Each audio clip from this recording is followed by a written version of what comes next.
Hi, good evening everybody. I'm Pabs, a writing VTuber and an artist, and today we're going to be doing another art fight piece. Now this will be, I think, the 8th piece I've done for art fight. I've had a pretty good track record so far, so I'm very happy with how it's all kind of coming together. Yeah, not much else to say. Let's get right to it, shall we? Alright. Oh, where did I go? Oh, I see, hang on. Hang on, I'm out of the green screen right now. Hang on, I gotta wander on stage. Hold up. This will only take a second. Right. There I go. Okay, yeah, here, into my little corner. Yeah, don't ask how I do that normally. I just kind of teleport and the camera moves around. It's all kind of weird. I have a guy back here who's just kind of like filming me. It's Rice Beast, by the way. I call him a guy. It's just Rice Beast, kind of the 3 Rice Beasts stacked on top of each other, just kind of manipulating the camera back there. It's honestly kind of adorable. Anyway, if I can open up CSP, this is a character that we'll be doing today. Her name is Concord, made by CorviDaze, and yeah, she seems like a nice gal. All right, let's kind of get right into it, right? So I'm immediately kind of jumping into the pose. What we need is feminine model. Definitely kind of on the beefier side. What really makes me mad about the models that there are for CSP, and you know, my stream having no background music, that always makes me mad. I still can't believe I accidentally kept my friends on mute for like 40 minutes yesterday. That was embarrassing. In any case, what always kind of made me mad about what do you call these models that CSP has is that they don't really give you the option to make the female models muscular. So you kind of have to jury rig it a little bit. Like, for example, making the shoulders wider manually. You know, that kind of thing.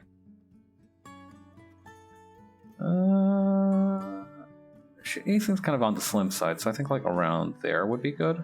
That seems pretty kind of in tone with the character mock-up.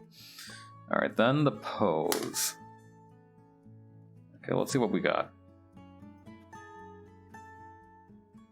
So then, what do we have actually? I should have quite a few because of the yeah, it's strange. I feel like I should have more of these. I'm pretty sure I remember downloading like an idle pose set somewhere around here. Let me see where I can find it. Oh, it's probably in here, huh? Okay, hang on. Let me just teleport these over. Oh my god, that's a lot. How many are there? Oh, that is a lot. Well, the good news is we won't be running out of poses anytime soon. Let's see. I should probably put these into like a specialized folder. Alright, hang on. New folder. DL. I like to keep the vanilla and the downloaded parts in my Clip Studio kind of stockpile separate, so that way I don't kind of get that what do you call it, choice paralysis. You know, how do I describe this? Sometimes when you have too many options, it actually becomes harder to make a decision, right? So if you have 3 options, then yeah, it's pretty easy to make a decision because you 203 for real. That's 203 poses that I just moved. My god. But yeah, when you have several options, right, it's very easy to kind of get lost in the kind of mire of saying, oh, do I want this, do I want that, do I want this, do I want that? So I actually find that it's better. I've become kind of familiar enough. Oh no. Okay, so it turns out that when you have a folder inside of you kind of have it as a subfolder. It doesn't actually separate them. I mean, it does, but it doesn't separate them from the kind of entire folder, so I'm going to need to separate those by hand later. Well, you reap what you sow, I guess. That's what I get for not organizing my stuff more neatly. Alright. Some of these are very cool poses. Like I said, I got these from a set that I think is supposed to be like idle poses. You know, like the singing idle, not like just kind of standing still and not doing much kind of poses. Although I imagine there's at least a couple of those too.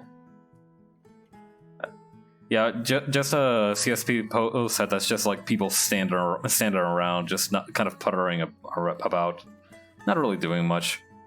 Where's my CSP asset set where it's just like people lollygagging, huh? What about a set where people are loitering? Is this dude playing tennis?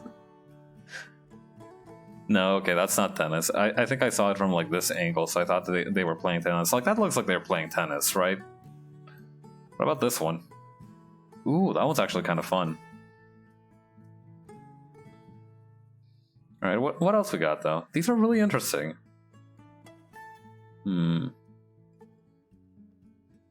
Oh wait, those are the entire body poses. Okay, so what about... Oh yeah, I also have these sets where it's like for couples poses. So you pose one model with this, with like one of these, and you pose the other model with the other one. So that way it kind of builds one entire kind of tableau. I think that's the word for it, right? That's when like people are kind of arranged in a very specific way. That's a tableau. I am 90% sure that that's what a tableau is.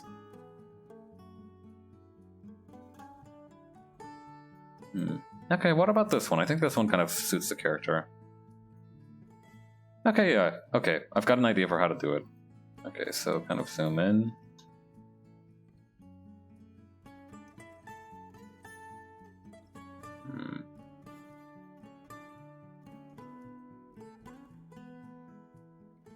I kind of want to capture the entire wingspan of the arms. Hey, Toast, how you doing? Welcome to the stream. How's your day been? Did you get plenty of rest after the collab? I know I basically went out like a light after yesterday. It was getting pretty late for me, and after I took a shower, I basically just collapsed on the bed. I had a lot of fun, though.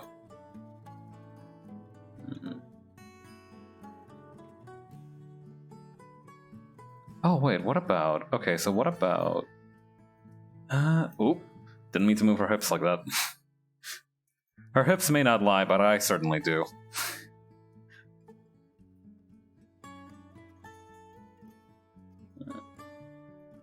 Doing good. How are you, lol? I stayed up pretty late after. Yeah, it was super fun. U.lol came out as a hyperlink. That's really funny. U.lol sounds like the kind of...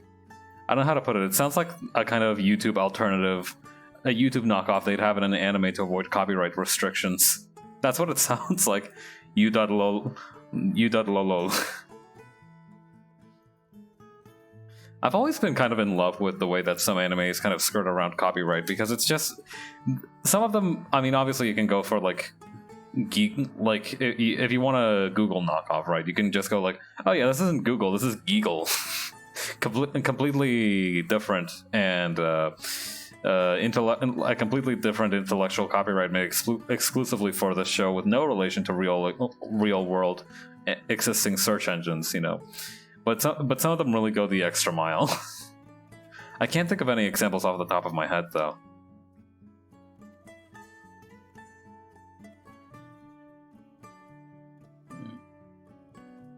I think the one of them that I remember from, maybe it was Persona 5, was that they replaced Don Quixote, which is a kind of a kind of dollar store almost kind of thing, with McDonald's is also really good. Yeah, I think they replaced Don Quixote with like Rocinante or something like that, which is actually the name of Don Quixote's horse. You know, the book Don Quixote, not the store's Don Quixote. I don't think stores are allowed to have horses. You know, I don't know if stores are allowed to own horses. I know that some people treat corporations as humans, but because of like you know, incorporation is kind of literally that process. But I don't know if they're allowed to own horses. I don't think the horses will respect them enough for that. A horse doesn't know what a store is. A horse barely knows what it itself is. A horse barely understands I think, therefore I am.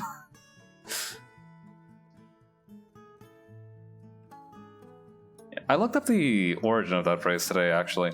I got curious about it because I remember some people were asking about it at some point. Not to me, but like in general, I believe they were asking what I think, therefore I am means. So I looked it up, and apparently it's supposed to mean, I mean, besides the obvious, because I am thinking, I therefore exist. It's also kind of a thing made by Rene Descartes, who I have on previous occasions called Rene Descartes because I like making fun of him. No particular reason. I don't have a grudge against the man or anything. I just think it's funny.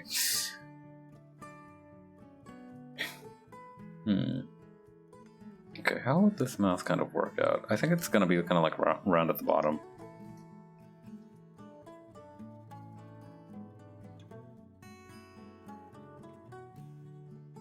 Okay, kind of like that almost. But yeah, from what I understand, it's essentially a kind of meditative exercise that the guy did, where he essentially started doubting everything, but because he has, like, the kind of basis of it, right, is partly that Rene Descartes was a big guy on solipsism, I believe. I'm not sure what it's called. It's a little bit like nihilism in that it's like nothing matters, but rather than just being kind of pessimistic, it's also because like you think that nothing matters because you don't actually believe that anything is real. So for example, you can doubt that it's kind of like you doubt that how do we know that what is real is real? It's kind of that train of thought. It's one of those slippery slopes. And, while I've never kind of doubted reality to that extent, this guy did. And after kind of meditating on what that could mean for a while, he essentially came up with the idea that if he can doubt that, if you can pretty much assume that the world is lying to you in all aspects, right? That assumes that there is a you to be lied to. Therefore, no matter what, you can always, even if you assume that everything else is false, you kind of have to exist in order to be deceived. So at any rate, you can always assume that you exist. That's what I understood from the Wikipedia article, at least. Okay, I feel like I should make this mouth way smaller. Yeah, you can actually see that the mouth on the picture is actually pretty tiny compared to the rest of the head.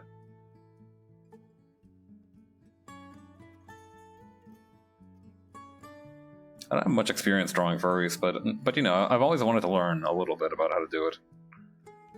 Let's see. Maybe a little bigger. Just a little bigger. There we go.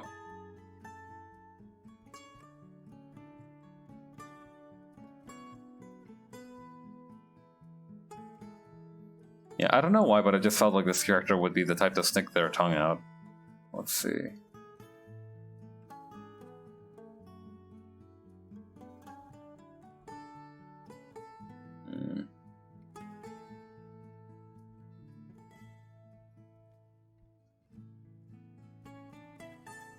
Nice little bit of chest fur, I guess. Yeah, I think what also happened is that I maybe made it like too deep, the snout. I think it's like a little bit closer than that. There we go. Kind of like that.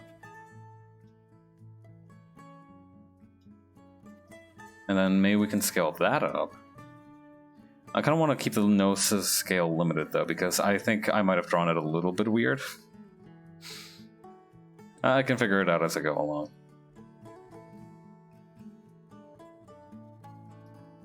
Oh yeah. Apparently Amazon is going to test out their kind of drone fleet in, I believe, a university town in Texas. Which is... So they actually gave some specifications for the drone's maximum abilities. Let's see, it was...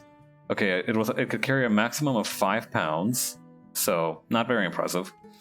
To an altitude of around 400 feet, fairly impressive. That's actually kind of high, and fly at a maximum of 50 miles per hour, which is actually kind of a lot. I remember when I was learning how to drive with my dad, we actually almost never went past 50, mainly because we never had a real reason to. Most of the kind of roads that we took were in that kind of sub 50 range.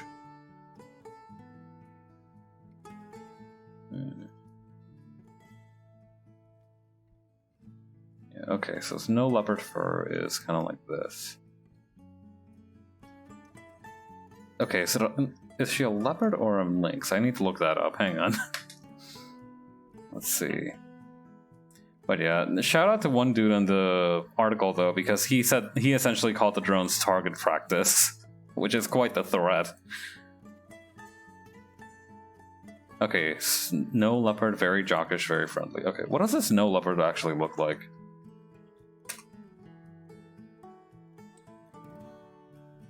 Oh, very handsome creatures. Very angry looking too.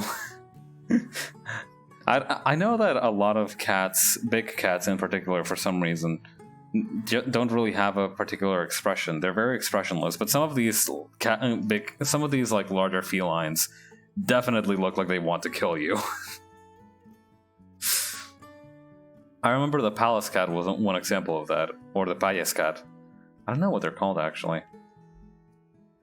Also, I'm gonna make this tongue smaller.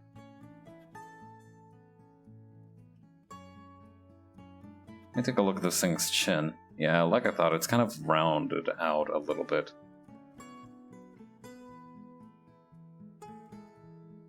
Maybe just a little bit like around here.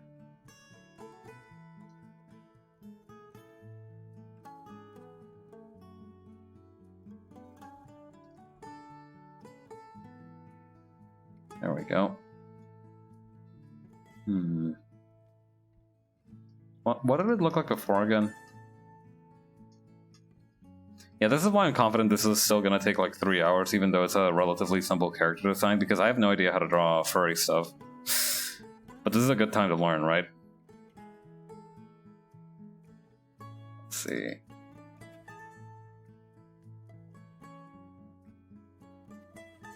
Oh, that feels good.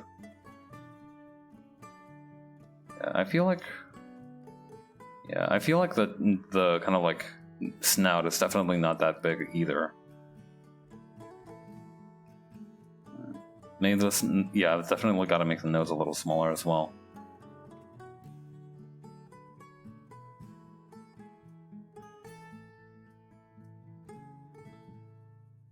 Let's see, how do I do this?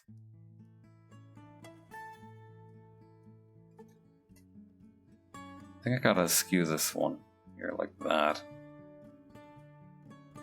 There we go. Just drink some water.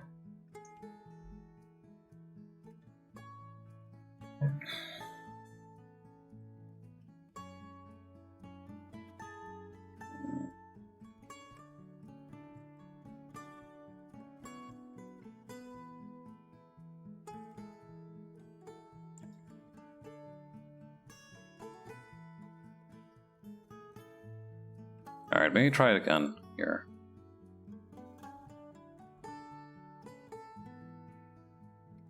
Okay.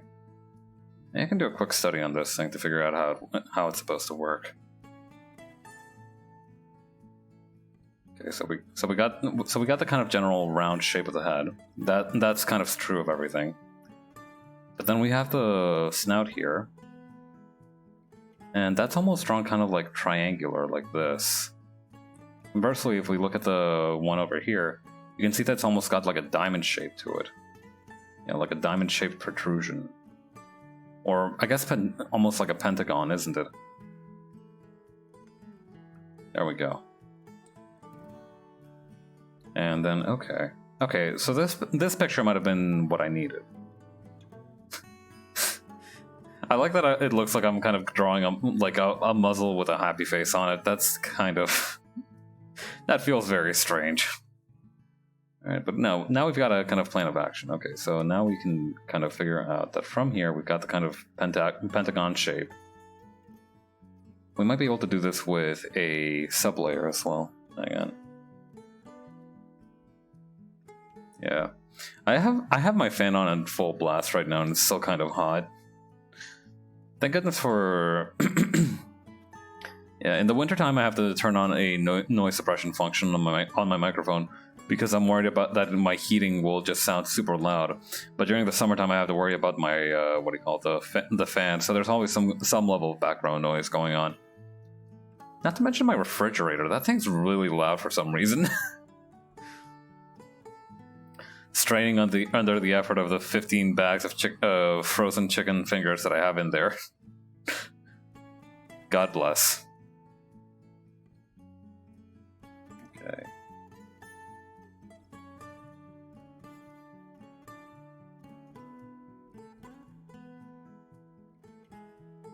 There we go. Okay. So from there, we have the kind of part of the nose here. It's almost where the face would go, huh? Okay, so it's kind of in the general shape of a heart. We can do that. Let me take a look at this thing's nose, without all the kind of scribbles on top. Okay. It's always kind of thrown me off a little bit about like how exactly the like parts of a cat's face work, like, or not how they work. I understand how the face works, right? I understand that there's muscles and ligaments and all that underneath here, and cartilage holding stuff up. But what I've never managed to understand is like, so right here, right? So what is this black bit? Like, it's very clearly separated, and it's reaching up to the nose like this. Like, whenever I think about that, it just gives me the heebie-jeebies. I cannot for the life of me explain why, but it does. It's like very rubbery. It's the same kind of color as the lips, so it's always kind of weird.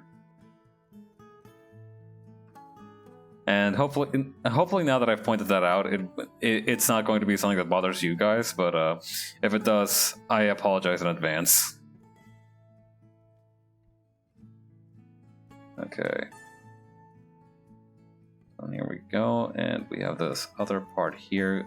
The good news is that because it's kind of split down the middle like that, we can just make it symmetrical, and that'll kind of give us a way forward.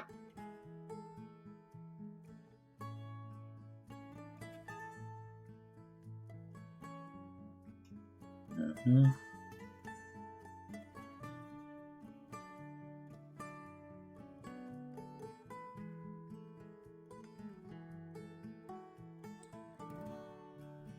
There we go.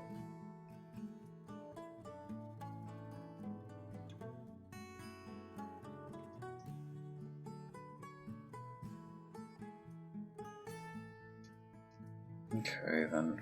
Okay. Is that how they're shaped? No, it's kind of like just a general... It's kind of like a smooth, almost like peach shape, isn't it? Okay, so while this does feel nice, it kind of needs to go more smoothly, like this.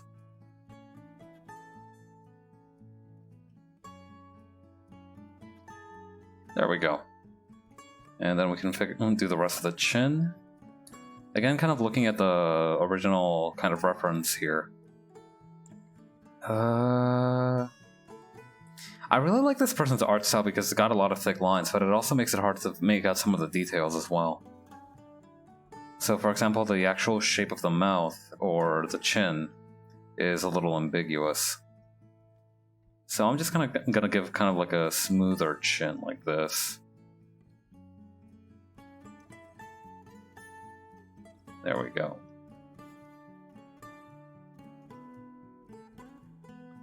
And then that's gonna kind of almost curve upward like this. Man, now would be a great time for me to unearth some of the, because I remember for that one Arknights fan art that I did for Spot, I remember that I used actually these kind of modded parts for the CSP doll where you kind of had to fold in the limbs and the head and everything. But you could essentially kind of stick furry heads on top of the normal model. Those would have been kind of useful at this point.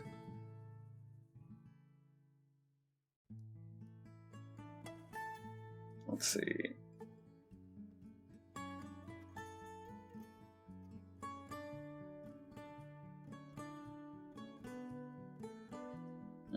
No, cheekbones don't seem to be that high, do they? A little bit.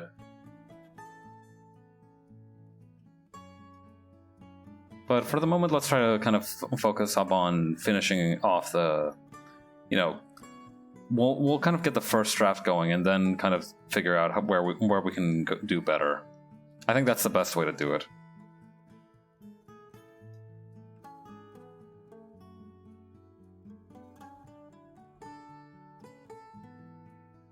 Okay. There we go.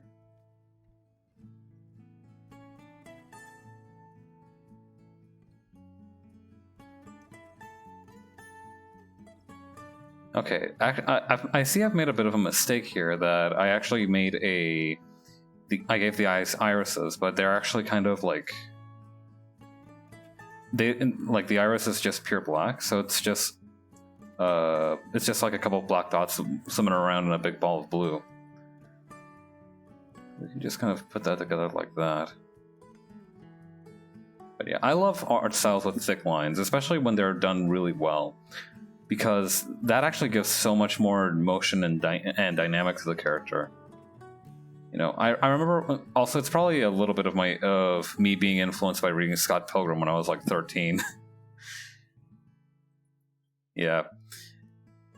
I really need to do classical studies of classical artists, because otherwise my main kind of influences will always be like Brian Lee O'Malley, and while that's not bad, it's not necessarily what I want for myself.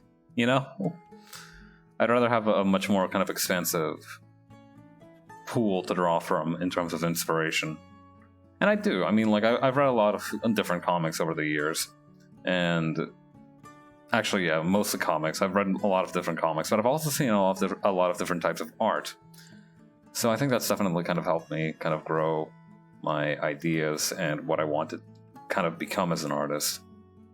Yeah, there's no real end goal in sight for me, but, you know, it's always nice to work towards something rather than kind of bumble into it, you know? And even if it doesn't really work out, you might do something unique to yourself, so there's no real loss in trying it. That's what I believe, at least.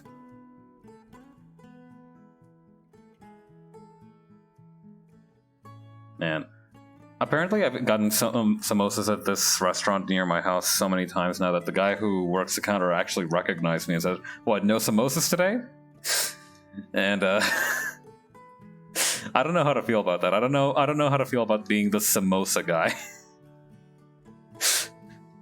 I mean, there's worse guys to be, you know. At least I'm not like some bad customer, you know. I'm not some insufferable prick that they don't like. But being the samosa guy, I don't know how to. Yeah, I don't know how to take that, honestly. Okay. Oh, you're gonna buy another samosa, huh? Little samosa boy?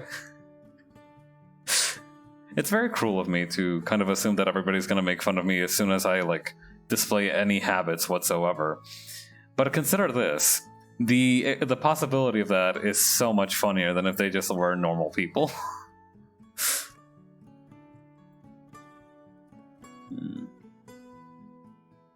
No, that feels like it's kind of weird. Hang on. The mouth is what's bothering me a lot. I think it's mainly because, okay, because the head is supposed to be kind of shorter almost, the mouth might actually have to be over here in order for it to make sense. That's maybe too far up, but maybe like around here would work. Yes, that feels a lot better somehow.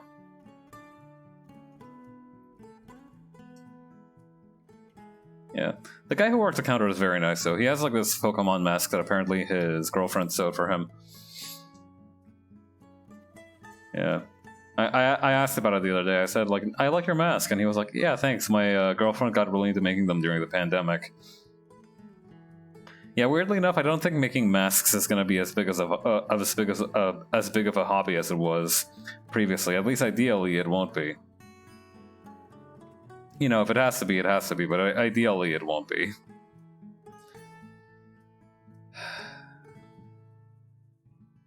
Okay, let's see. So, kind of removing this line here.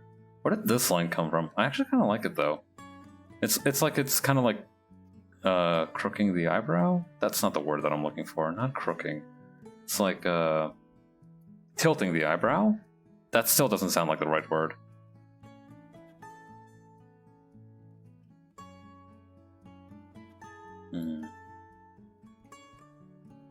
Well, whatever. It's an eyebrow movement, you know. It's one of those. It's an eyebrow movement. Man, eyebrows really make characters super expressive. I really like them. I'm not super good at drawing them. I either draw like really thin eyebrows that are just like this, or I draw like Actually, no. I don't have like a specific way I draw eyebrows. You know, unless like a character has a specific eyebrow design, or you know, I'm like, okay, this guy definitely has like thick, bushy eyebrows. You know, I don't really think about them too hard. It's not like, for example, like eye shape, right? Or, for example, the body type or the hairstyle. Eyebrows are just eyebrows. I mean, you don't really pay attention to what people's eyebrows look like normally, right? Or am I the weird one in that case?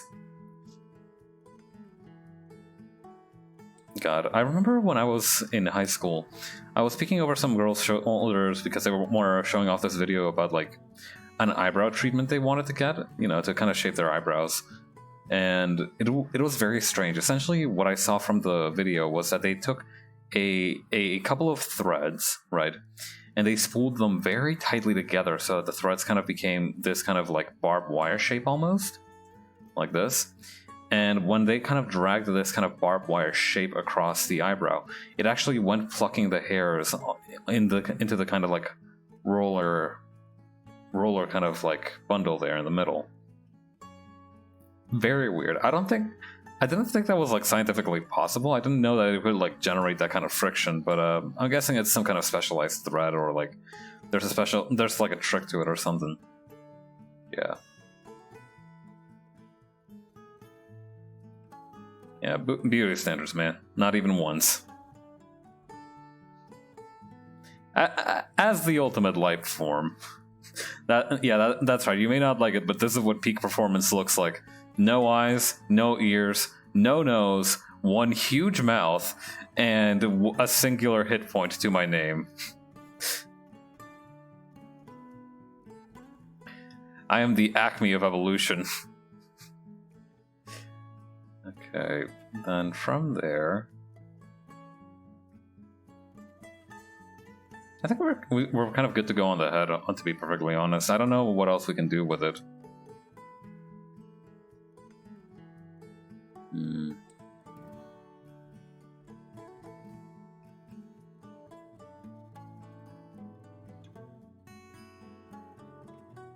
Yeah, apparently, from what I understand, the character's supposed to be a very athletic person. Very physically active, jock-ish, kind of snow leopard, it says on the description. Yeah, I think definitely moving the mouth up, and maybe actually like moving it a couple of angles, a couple of degrees, in maybe to the right, clockwise. There we go.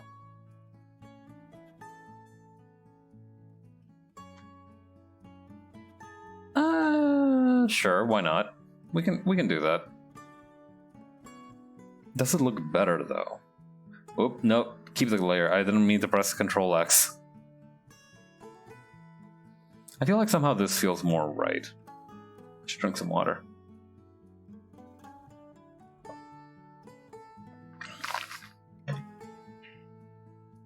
Oh yeah.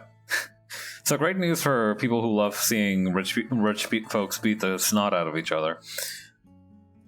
Apparently, the trial between Elon Musk and Twitter is actually going to go live in October, and I, for one, cannot wait for this nonsense to go down. Sincerely, I think it'll be very funny. You know, because I think like the reason that Elon Musk tried to buy Twitter is actually very petty. It's not just because he's kind of this self-styled I'm a meme man kind of dude. He's kind of a prick, and that's honestly like not a good enough reason to buy anything. It's a little. I think it's a little bit of strategy what he does, because he tries to come off as essentially like this goofus, but there is a legitimate, you know, kind of cunning and conniving beneath there.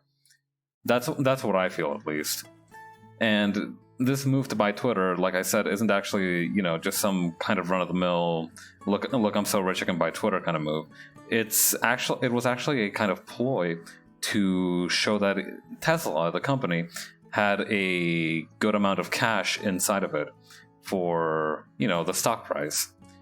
Because in its quarterly earnings, if it doesn't have a certain amount of cash, or it doesn't trick people into thinking it has a certain amount of cash, I'm pretty sure is Tesla still private? Let me check.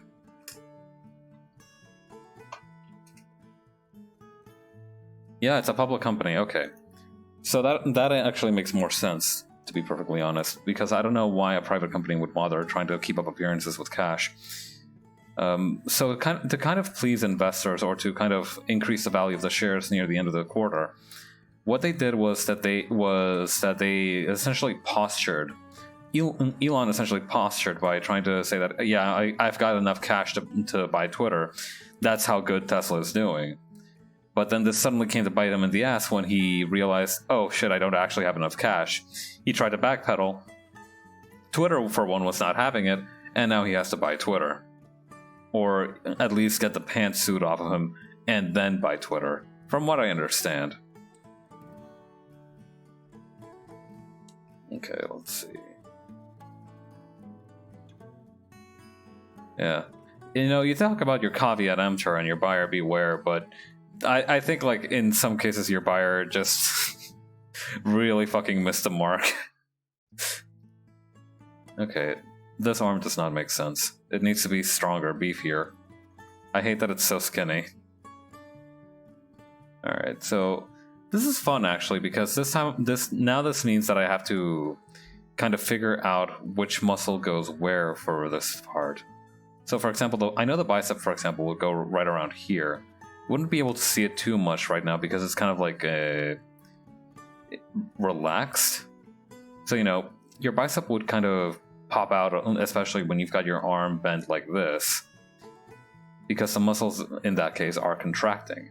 They're kind of bunching up together like this. In this case, it wouldn't actually be the biceps contracting, it'd be the triceps, so this area around here.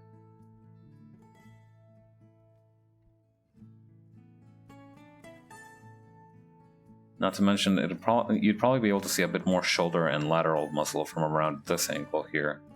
We'll keep this part as armpit, and then there we go. Alright, then let's see here. Okay, then we've got this extra bit of fluff near the kind of elbow part here. What do these things fur? What does this thing's fur look like, actually? Because, I mean, for one thing, it looks very soft. I will say that. But as much as it looks like it wants to kill me, this thing looks soft as hell to pet. Yeah, that's how I know that I would have been wiped out when my ancestors were still kind of hunting down mammoth. Actually, I don't know if my ancestors would have hunted down mammoth. I don't know. I'm not 100% sure on my ancestry. Because, like, I am like, tone speaking very white. And, in terms of, like, skin tone, I'm fairly white. So, even though I'm Latino, I'm still very pale. So, I'm not sure exactly, like, where my ancestors would have come from. Probably Spain, at some point down the line. That's an unpleasant thought, though. In any case, I don't know. I don't know if the Spaniards' ancestors were hunting down mammoth, though. I mean, they might have been. I don't know what kind of like spread the woolly mammoth had around the world. Let me check on this. Actually, do we know all the places where woolly mammoth were?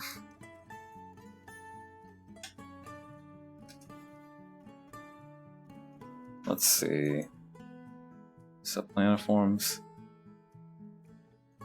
Okay, so this is the image from Wikipedia that says where the mammoths were. So this is Pangaea. We're like in Pangaea kind of territory. You can see Africa, and yeah, you can see.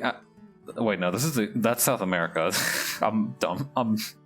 I'm sorry. Okay, so that's Okay, this is very clearly kind of like the Americas here. I mean, that's got the shape of it.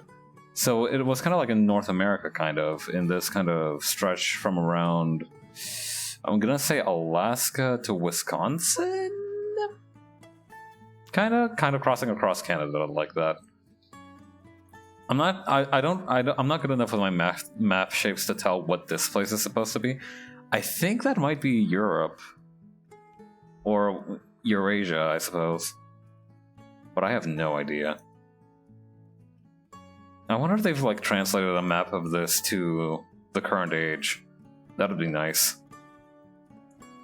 Pangea conceptually is very funny because because the kind of formation of land bridges essentially meant that at some point a bunch of people were like, hey, you know what would be awesome? Being nomadic like all the way over there. And a bunch of people kind of agreed. And then when they were over there, the ocean suddenly sprang to life and trapped them on this new piece of land. And then they were like, oh shit, we can never go back.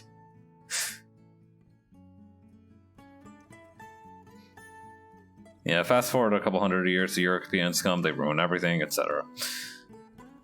Okay, okay, so we got thumb. Can I move this so I can, so it doesn't like interrupt here? Thank you. And just around here, because we don't need to head anymore because we've already drawn that. And okay, so pause. Yeah, I'm pretty sure most furries have toe bean, right? They got beans, right?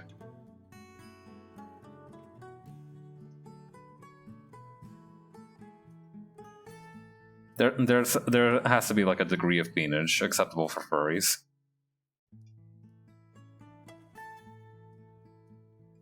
And I just know for a fact that if I got transformed into some kind of like half animal version of myself, I would be pissed if I didn't get toe beans. Even if I was an animal that didn't have them, like some kind of bird, I would be pissed if I didn't get toe beans. Alright, if I'm gonna lose a little bit of my humanity, I'm at least gonna demand some toe beans. You know, I at least want some squishy little pads on my hands and feet. Alright, so we got this.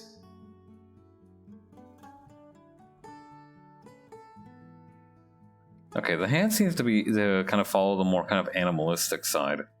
So let's kind of try and do that.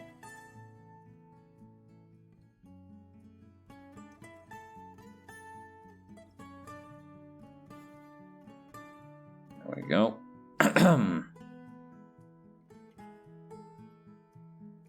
But yeah, thinking back to those Amazon drones, right? 50 kilometers per hour. I could actually see that being pretty dangerous, especially if it falls down. I know that one of the test drones actually caused a small forest fire because it crashed out in the middle of nowhere. Yeah, I'm of the opinion that toe beans on human hands should actually happen in this kind of like knuckle area, right here. I don't know why it feels weird to have them on like the tips of the fingers. Probably because like humans already have kind of like, you know, that thing that gives us our thumbprints. We already have those kind of like weird creases and everything that give us grip when we hold stuff. Plus, you know, whatever oil or grease we secrete. But that's kind of gross, so I'm not going to cover that in this lecture.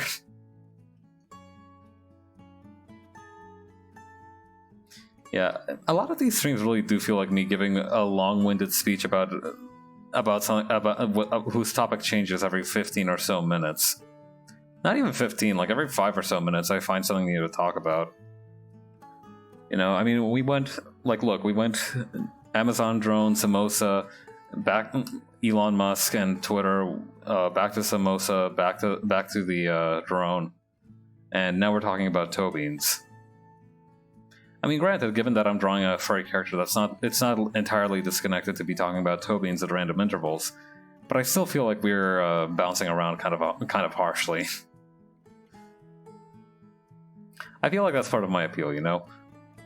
If you can keep up with the conversation, it's actually very enlightening. Alright. Let's see. Tear that down.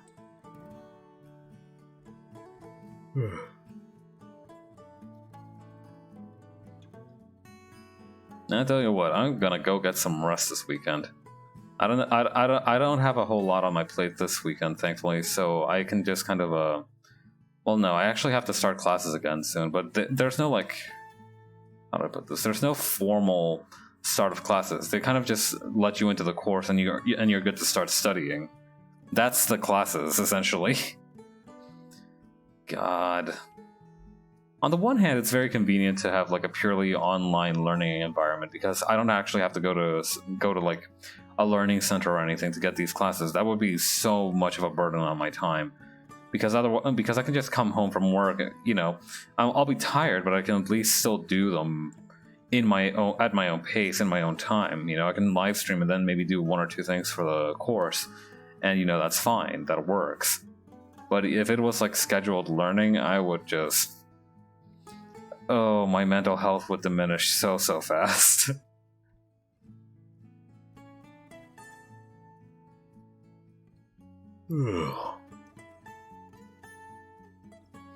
I didn't want to learn how to like mix together coffee coke though.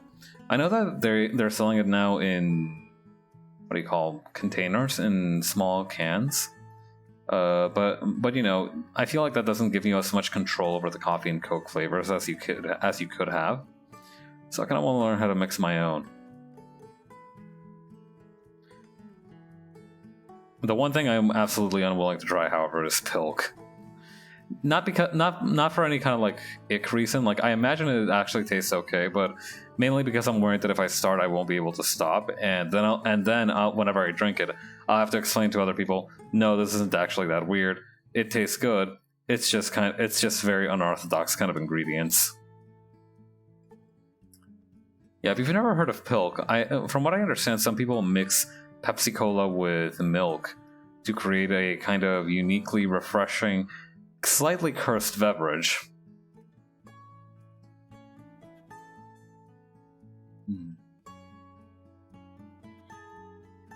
Yeah. There we go.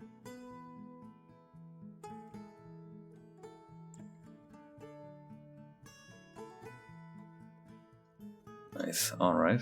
And then here we go.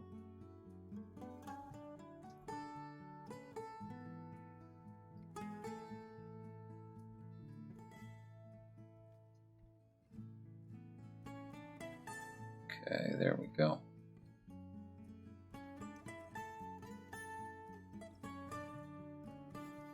These remind me a lot of those like leg warmers that people used to wear in the 80s. Not on the 80s, in the 80s.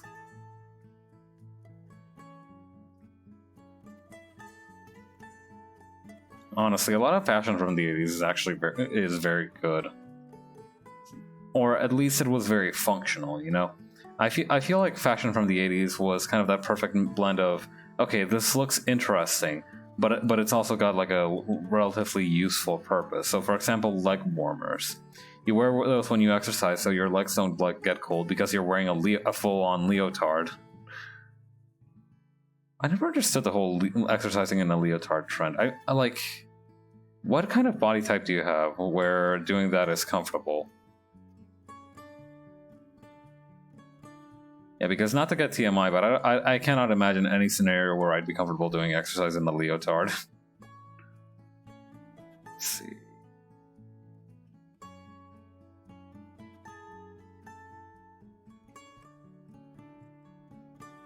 I'm gonna shrink this down. There we go.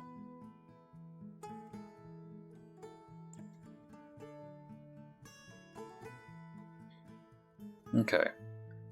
And then we got the other hand here with the beans. There we go.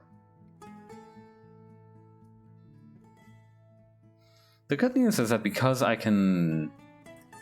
this, like I said, this character design is relatively simple, that actually means I can put some time towards stuff I don't normally have time for, like a background. Wouldn't that be something?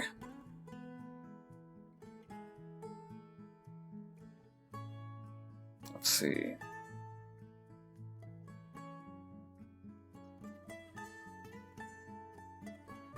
Alright, let's connect these two so they make a smooth line.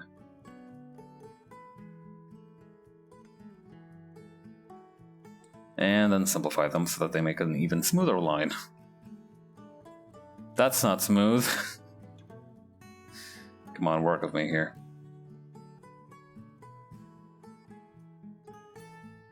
There we go.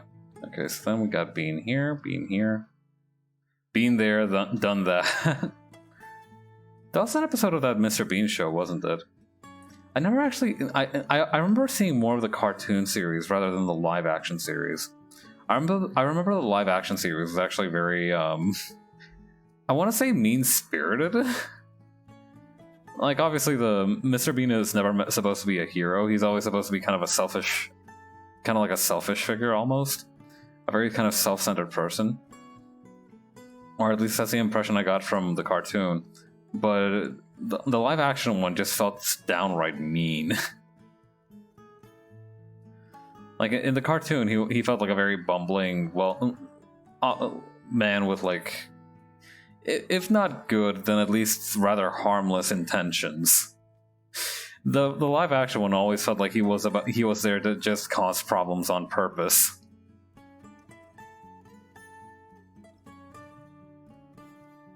Yeah. You know, I remember there was like this idea, right, that the good, like in most media, that good guys react while the villains act. So, to kind of elaborate on that point, what it essentially states is that in most media, it's the job of the heroes to kind of react to the circumstances that the villains have put forth in the story. Because, you know, acting upon something, you know, it's not inherently evil, but we usually associate, you know, in a lot of media, change is associated with evil, or, you know, to some extent, the idea that you want to go out there and get something is, you know, that kind of ambition is seen as either twisted or kind of evil. Which I 100% disagree with. You know, wanting to change things is never necessarily a bad thing. I mean, but it does create more kind of a, what do you call, like...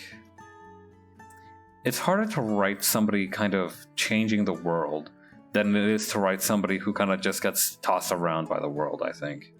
I think that's also one of the reasons, because, you know, if you think about it, if you just have the bad guy doing everything, you know, if you have the bad guy throwing a new villain at the good guys every week, then that's very easy to write about compared to, say, the good guys actively trying to pursue the bad guy, while maybe the bad guy throws a new monster at them every week. You know, there's fewer things to juggle. If the idea is that the heroes just kind of preserve the peace, then returning to that status quo is seen as good, which is also why it's like good guys react and bad guys act. They're just like me for real. Hey, Liev, how you doing? Let's see. I don't know at which point you said that, but yes, I agree wholeheartedly. Let's see. Okay, so last little hand here.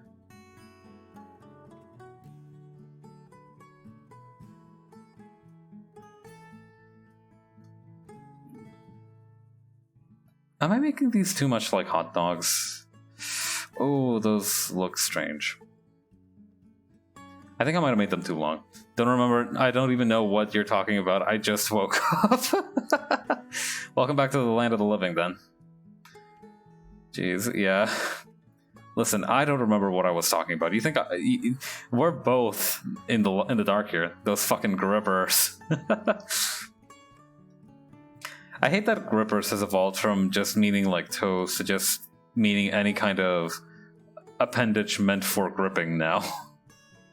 Which makes sense, you know, from an etymological standpoint. It makes sense that you call appendages for gripping grippers, but the fact that it was originally derived from toes is still very funny. I still have this picture of a bicep floating around here. Okay. So what I think we can do to combat this is to actually kind of shrink down the fingers a little bit. And then thin them up. There we go. Add a timeline? No thanks. Yeah. Okay, did you get some sleep? Did you get some sleep after earlier today? Or late?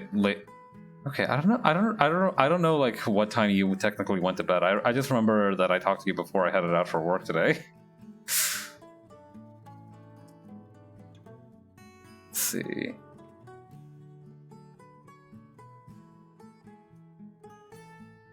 Yeah, I don't know why, but it feels right to make these fingers slightly shorter. Yeah, you did get some rest? Oh, that's good. I'm glad. Yeah. I'm glad you managed to get some rest. You were... I think you definitely needed it by the time I logged off. Yeah, we talk about it... we've talked before about how you always have a very kind of sleepy voice. Or not really sleepy, but, you know, kind of tired voice. But I think after a while, we're kind of able to distinguish your normal tired from your tired. Woke up only because baby wants my affection, so he's sleeping right next to my leg, and it's so hot. Oh, poor little guy. He destroys everything he loves. Okay, let's see. Permanently tired. Yeah, it's not the maybe it's not the kind of tired that sleep can fix, you know? I felt that way before. Actually, I don't know. The thing is, right, when I say it's the kind of tired that sleep can't fix, I feel like it's also we haven't tried. Like I haven't tried sleeping for hours and hours and hours on end yet. As a means to get untired. That might be something that might be something fun to knock out an entire weekend day on, though. You know, just freaking try to nap all day and see where it gets me. You know, maybe I can make back some of my sleep debt. Who knows? God, wouldn't that be great? I wish you could get rid of your sleep debt just by zonking out for a couple of days.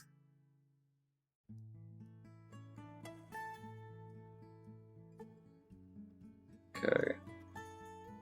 This is gonna band down around here. I don't know. Is this okay? That would be slightly.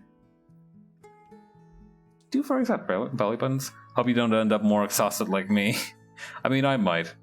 You know, death or glory is what I say. That's the motto of sleeping: death or glory.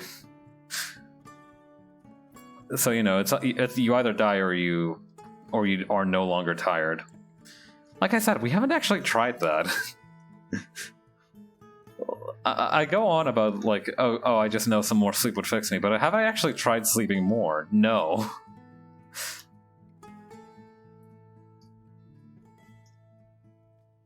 Okay. I don't agree with the armpits being so smooth. There we go.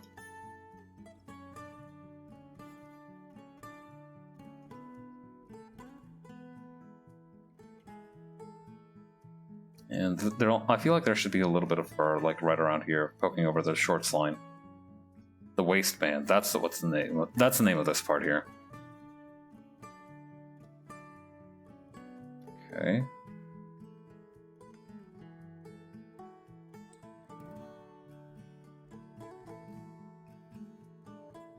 Here we go.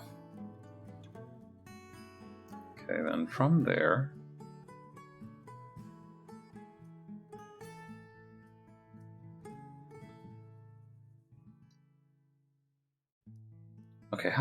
Okay, how does this curve around? It's gonna go around like this, right?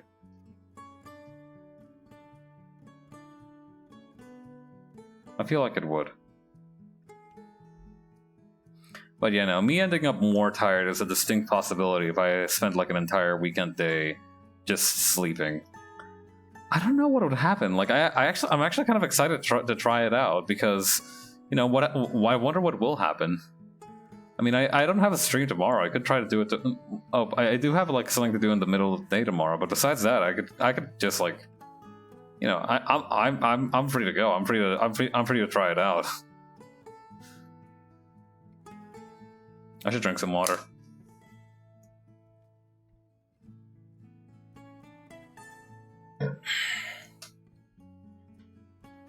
I mean, naturally, I have to set the fan up to a pretty decent amount so it doesn't get hot throughout the day. I'd have to keep snacks around as well near me so I wouldn't be hungry. Yeah, a full day of sleeping isn't something that you plan on a whim like this, but, you know, sometimes desperate times call for desperate measures. Alright. Wait, hang on, how do these shorts work? Okay. So they have, like, a part around here. Would they be like bloomers almost? The fuck you mean snacks? You know, like snacks.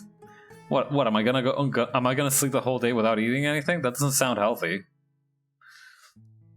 Actually, sleeping the whole day itself doesn't sound healthy, but you know what I mean. You know, if I'm gonna be napping all day, what I need is like maybe a little snack in the afternoon to kind of keep up my strength for the additional sleeping that I'm about to do, because that makes sense.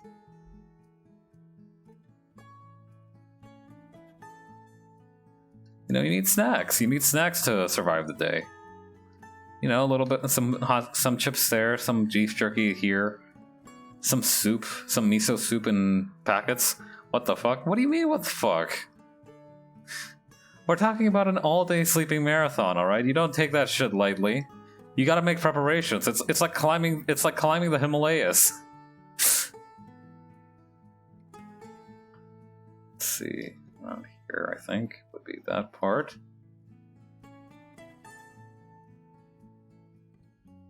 I mean, maybe I wouldn't eat the snacks in bed. You know, that's kind of weird. But I definitely at least have to eat something, right? Man cannot live on nap time alone.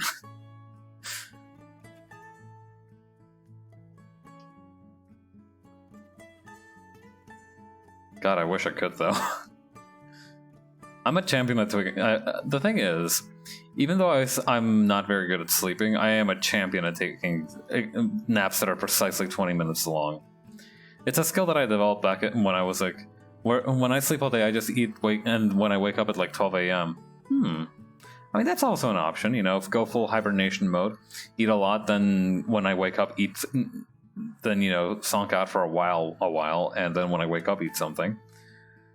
I don't know. I feel like the thing is, after I've found that if I sleep, and if I've gotten like a full night's rest, I've gotten a proper rest, after a while I can't actually fall asleep for long periods. I can only fall asleep for like 30-15 minutes at a time. You know, it's kind of intermittent.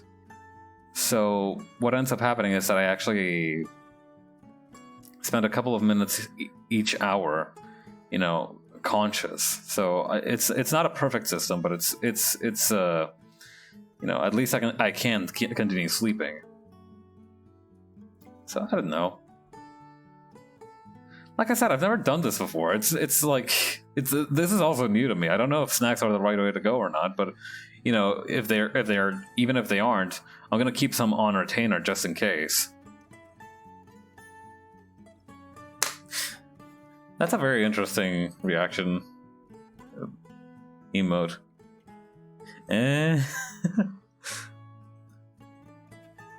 Alright, I should check my posture soon.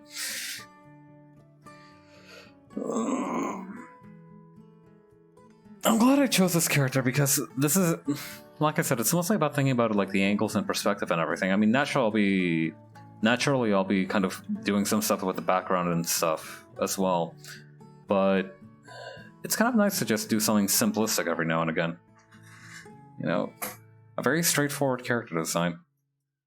I remember one of my favorites to do that I did back in my first year of art fight was actually this dude who didn't really have much of a design. He was just like a bald dude in a tank top with jeans and a sledgehammer. And that was like the entire design. That was the whole character. I really am a bad influence. Hey, don't worry about it. I don't think this is your influence. This is just me spitballing here, alright? Like I said, I've never tried this before, so... Actually, I don't know if I will try it. I might just sleep in tomorrow. There's no real need to go so over the top with it, you know? I could just, like, sleep in tomorrow and then be like, yeah, I slept a lot. You know, I'm allowed to do that. I'm allowed to go halfway.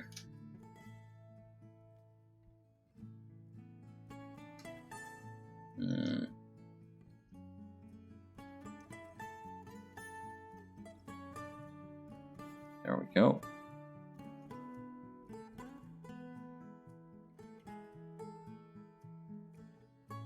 There we go.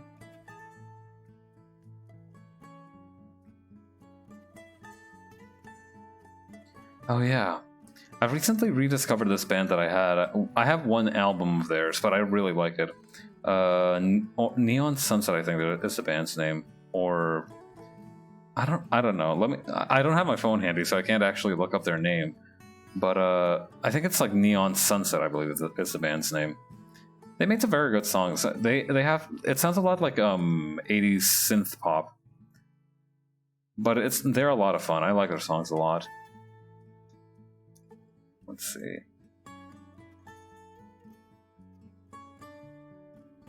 Yeah, I bought one of their albums off of Bandcamp. One of my favorite songs of theirs is this one called Strut, which is... It's just a very fun song. It's very catchy. It's got a very good rhythm. You know, it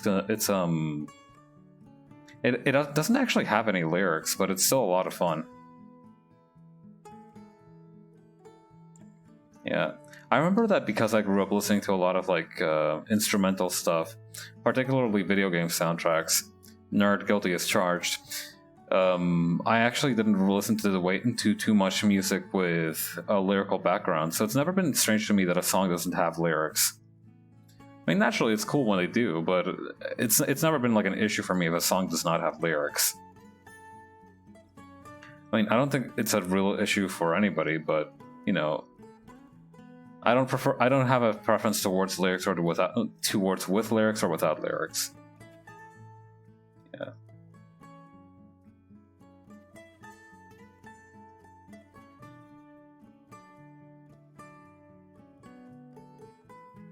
Okay, over here.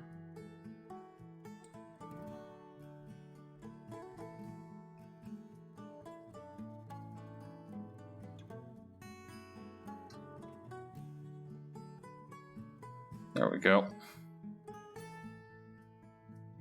Okay, yeah, was it Neon Sunset? I'm pretty sure it was Neon Sunset.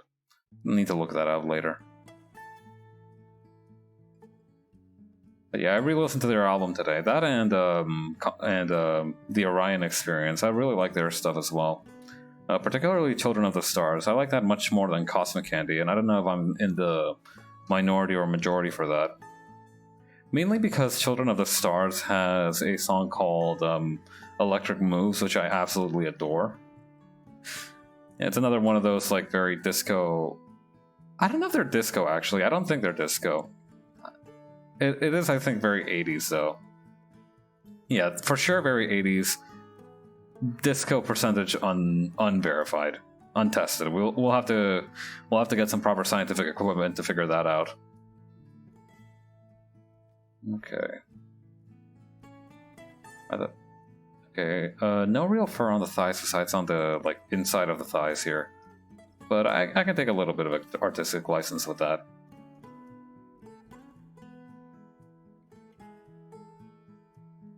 There we go.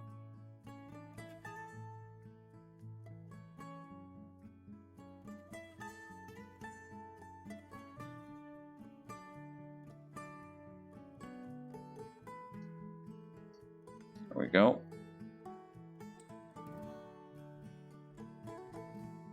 Okay, cool.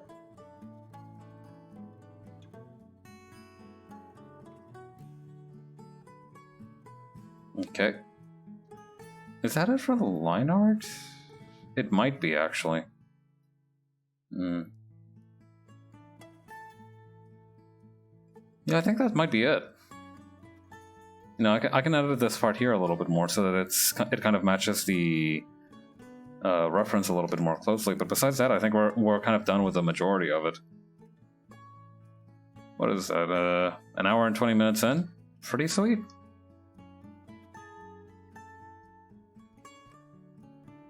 Of course, then I'm gonna have to remember how to shade fur for like 20 minutes. So I think it all kind of evens out eventually.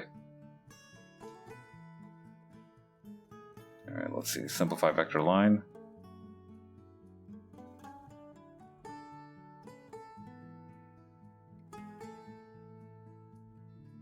I don't know why simplification sometimes turns the normal dots into corner dots, into corner vectors. It's very strange that it does that, but it does.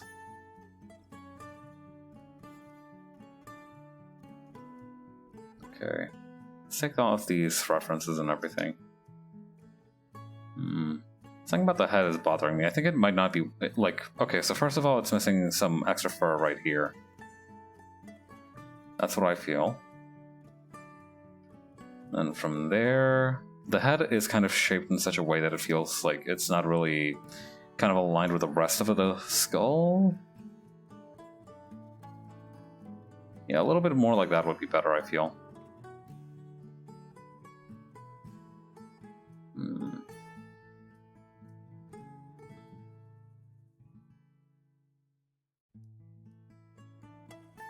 Okay, let's take another look at the reference to make sure that we've kind of got the right general shape.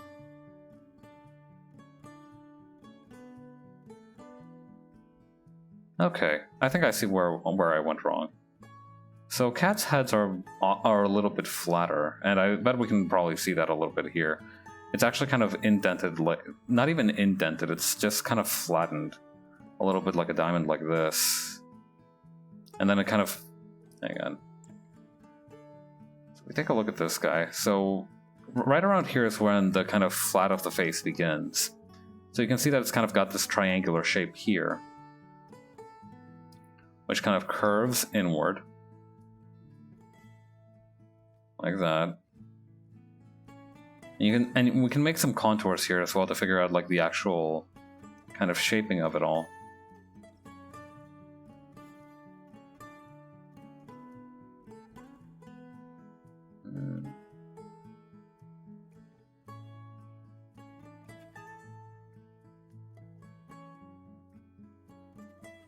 Oh, no wonder it looks so pissed. It had these like eyebrows. I'm gonna get water and wash my face. Be right back. All right, have fun. All right, and then it's gonna kind of come on in like this. There we go.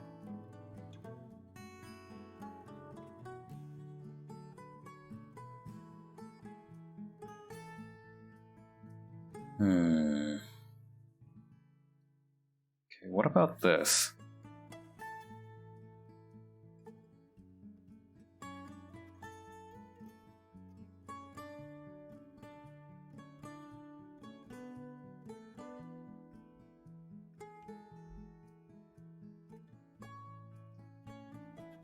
Okay, this is interesting. This has a couple of different parts about it.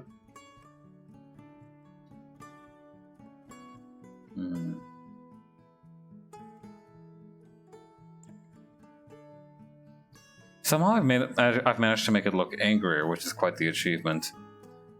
Let's see.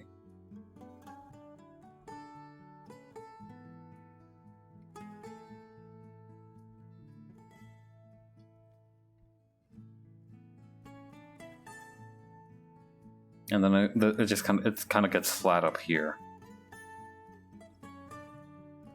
Okay, what I've learned is that I don't understand anything about how cats' heads are shaped, which is always a valuable thing to learn and understand and to know in this world.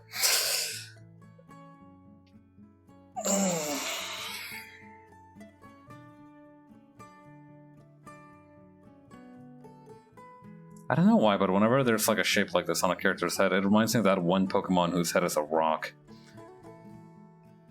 I don't mean Geodude, it's another one. It looked like a little bit like a... It looked a little bit like this.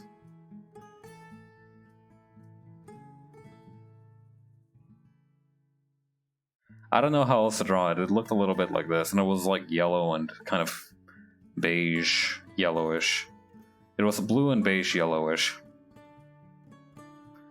Those are real words and also real colors.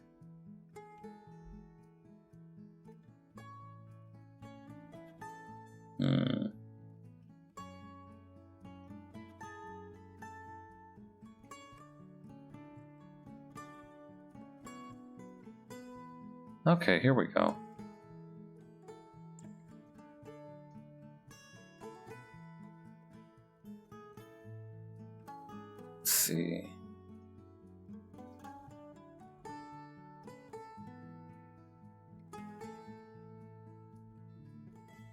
So what if I move the ear kind of to around here?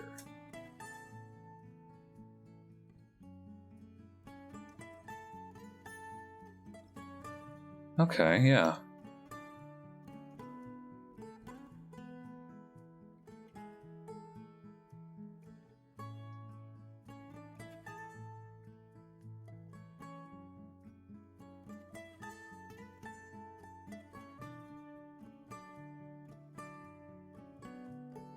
Okay. Although that kind of makes it a little strange as well, because then... Okay, what if I... Okay, so first I'll put the face, the chin contour around there. Maybe around there?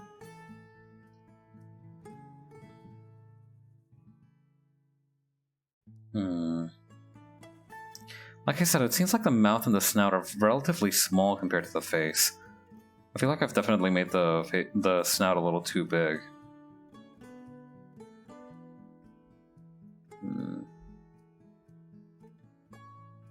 Alright, here's what let's do. Alright, let's kind of select all these different parts here.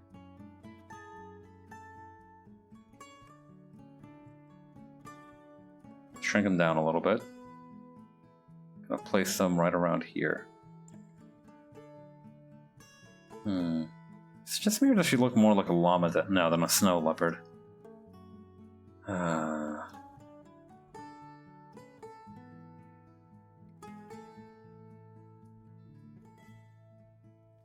Maybe I made the head too flat. Hang on, let me try something. Okay, so skew.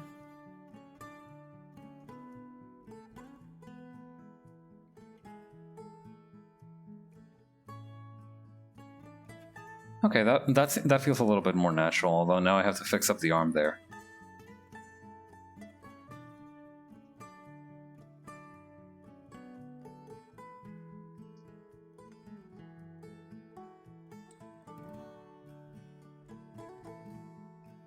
Okay, cool.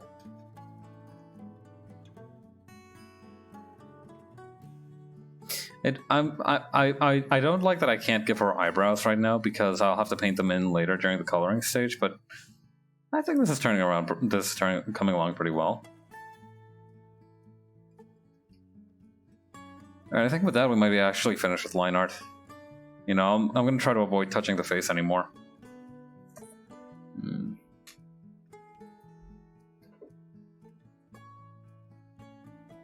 Let's see. From there... I guess it's time to start the coloring stage, isn't it? Let's see. I really am taking it easy today, huh? It feels good though. It feels like I needed it. I feel like I could have used a break. You know, I try not to push myself with streaming. I try not to like let it become a drain on my energy. But the fact is, streaming is still work, and that is gonna come at an energy cost one way or another.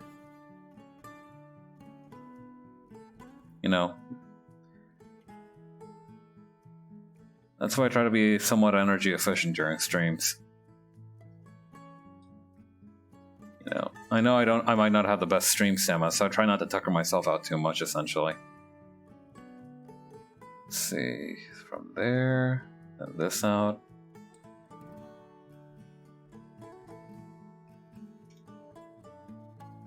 And from there. What about... Why am I saying what about it? There's a very clear path forward here, and that's just to fill the rest of the fur with this color. How am I talking about? How about?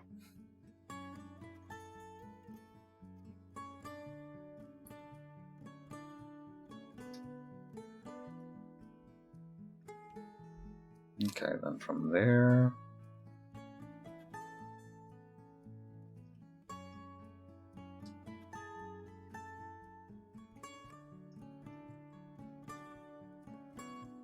Cool. Okay. Then we'll try to fill in the eyes next.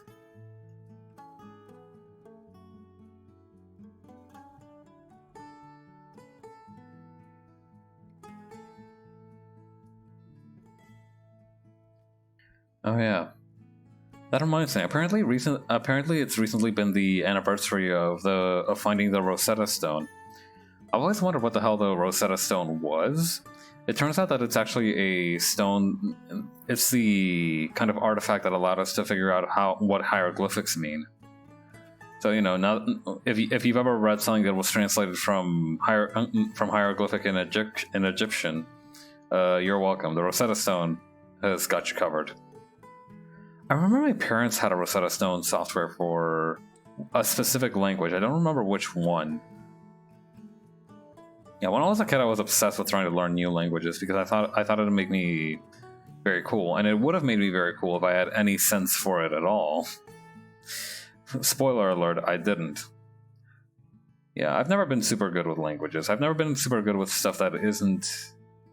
if I'm going to learn something, it either needs to be something that's like fully freeform, or it needs to have very, very, very highly specific rules. Because if it's got very highly specific rules, then it means that it's very predictable. It's got, I can kind of rely on one thing at any time. And if it's very freeform, then I don't need to rely on anything. I can just kind of go for it. Because if it's kind of a situation where you've got some wiggle room but not a lot, you can do whatever you want, but you've essentially still got to follow a strong set of circumstances or a strong set of guidelines. Then that's going to be a bit more of a bother for me, because I can either cut loose or I can very stringently follow orders. I can do one, or I can do the other, but not both. That's always been my impression of myself, at least. I might handle it better than I think, but even so, I'd rather not, push my luck. Okay. There we go.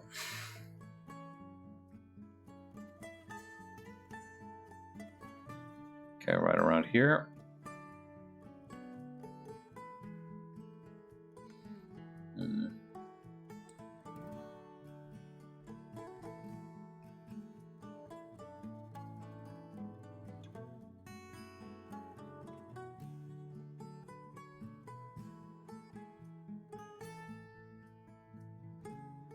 There we go.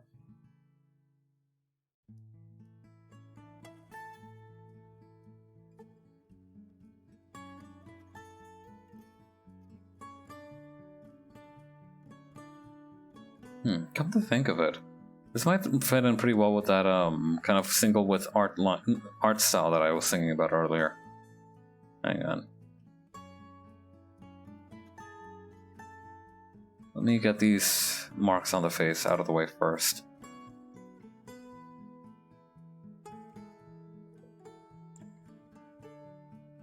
There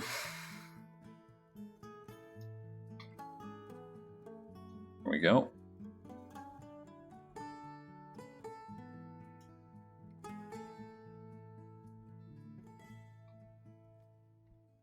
And some more up here.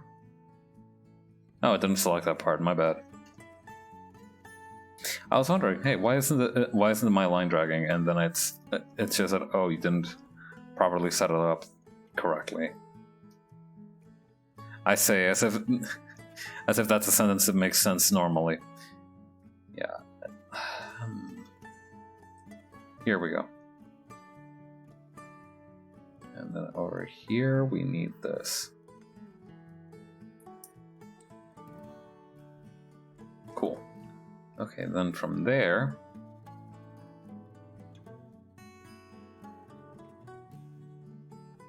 here, this part here. Oh, I missed a spot on the shirt here, actually. Hang on. Gotta hold that thought.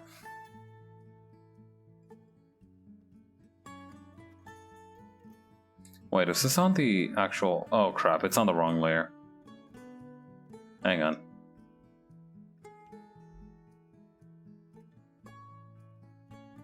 Okay, good. I didn't actually do too much without on the wrong layer, so thankfully I could just, like, redo it.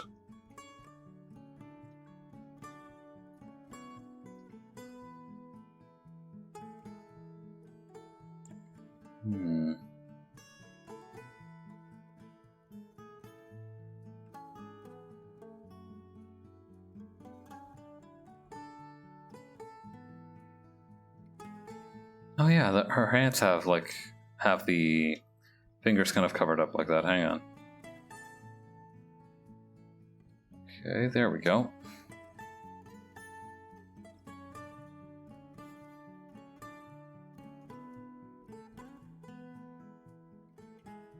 There we go.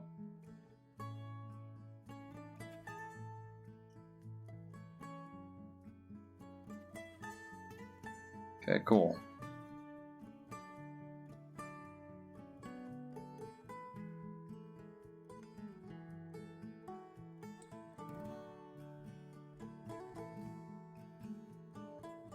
And then right here.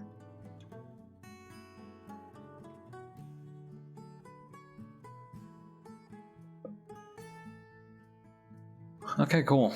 Then we can do the other hand real quick.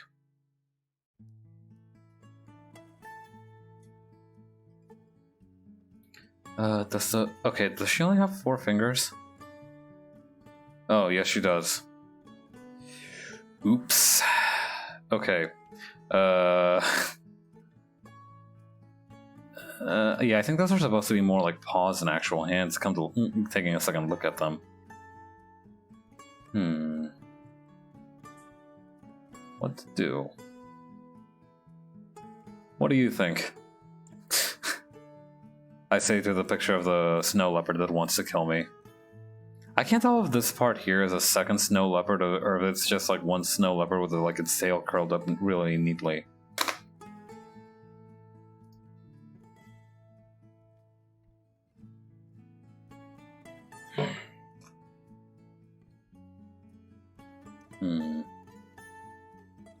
Oh well, that's life sometimes. Nothing you can do about it.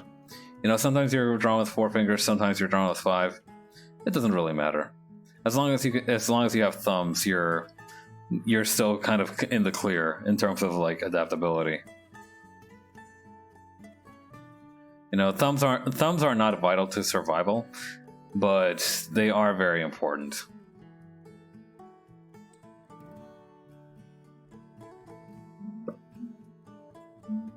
I mean, I like my thumbs, don't you? Like your thumbs, I mean, I don't know. I don't want to know your opinion on my thumbs. I think you can keep that to yourself, quite frankly. Let's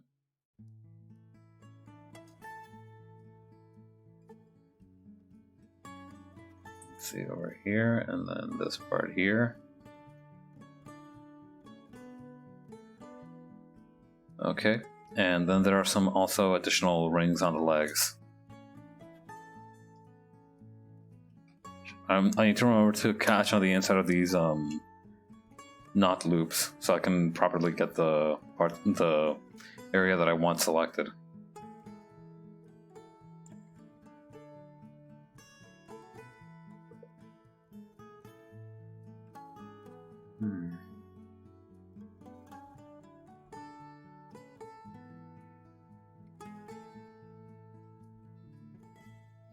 Okay, and then from there we got the lighter patches of fur around the stomach, and I missed a spot here. And there we go.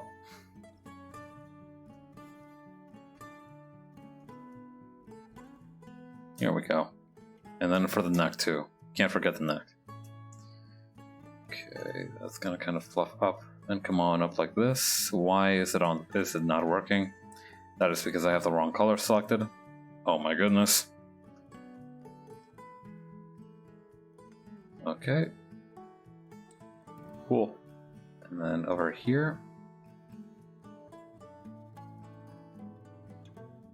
Over here too. And then on the inside of the thighs here.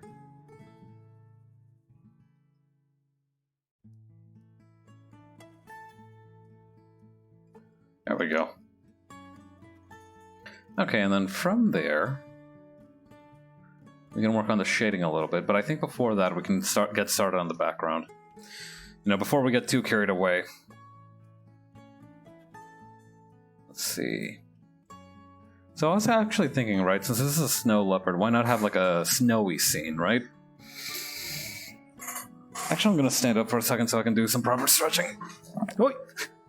Every single day of my life, I forget that my headphones get caught in against the kind of corner of my table, and every single time they drag me down, and it is...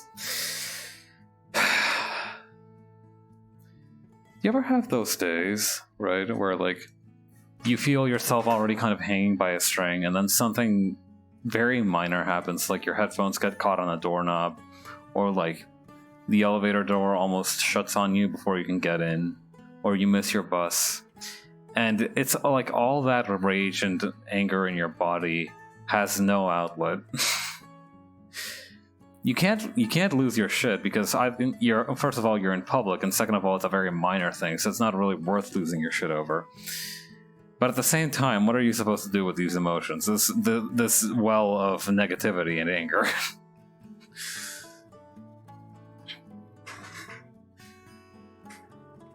Usually I don't actually get that mad about stuff. I like to think that I don't get that mad about stuff.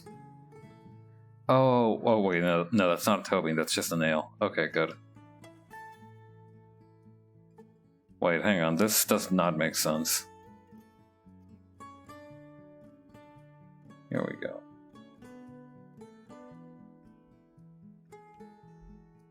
That's how you do it.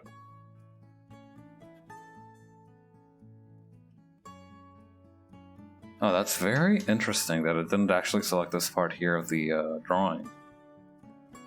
I need to be careful about that. I don't know why, but I feel like it's gonna come bite me down the line. It's one of those feelings, you know? Okay. Yeah. I know that you can usually avoid the disaster of having your headphones stuck on something if you switch over to wireless headphones or wireless earbuds. And I get that. I do. I do. And you know, I've been trying wireless earbuds. They're comfy. They're fine. But they have this whole other problem where if you wear them wrong, your collar is just going to bring them down constantly, and that's almost, and even though that's not as bad as like getting them yanked out by a door or by a doorknob or something, it's still pretty high up there in terms of like sheer frustration factors. That's what I feel.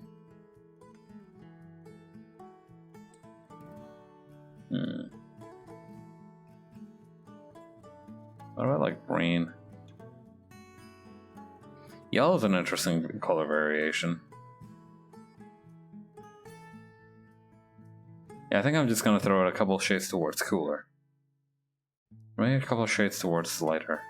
Or warmer, I mean. Warmer is a bit too aggressive in terms of colors for me. So I think definitely kind of on this side is where we're gonna be generally headed. Okay. So then from there... the background, right? I did say that I wanted something kind of snowy because it's supposed to be a snow leopard.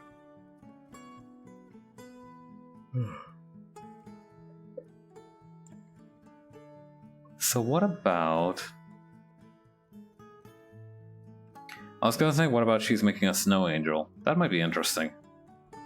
It would also explain the pose a little bit, but that's a lot of work. Maybe I can have like a small snow angel, like a little to the side there. Maybe with some...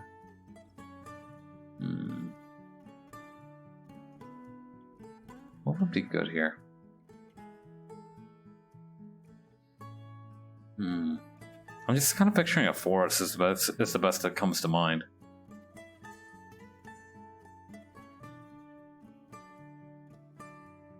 Let's see. Okay, what we can do is to get a couple of images from Unsplash to get some idea of what a snowy forest looks like. Let's see. Snowy area.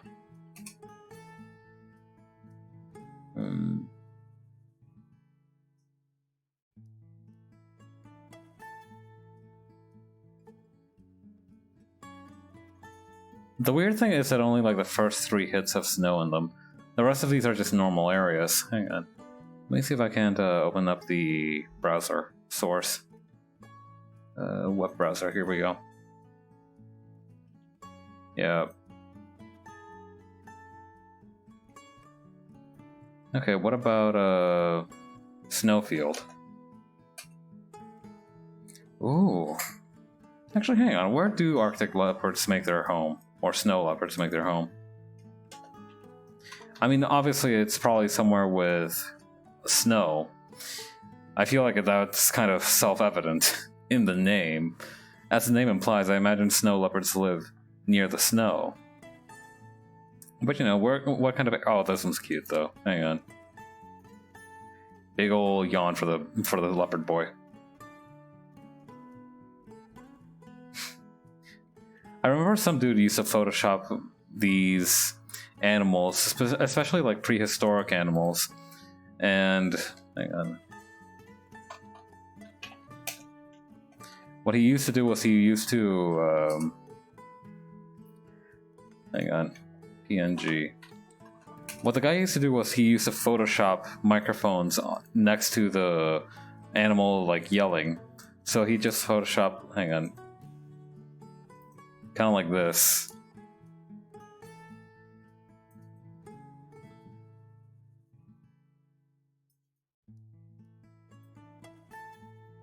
That needs to be like way smaller, hang on. That's facing the wrong way now. There we go. But yeah, kind of like that, essentially. Now it just looks like it's biting the microphone. Alright, enough goofing around. This one still gives me a kick though, I'm gonna keep that one. Let's see, that was the map of the woolly mammoth. I kind of need this one for reference. Alright, so Snowfield, right? Snowy Mountain, how about?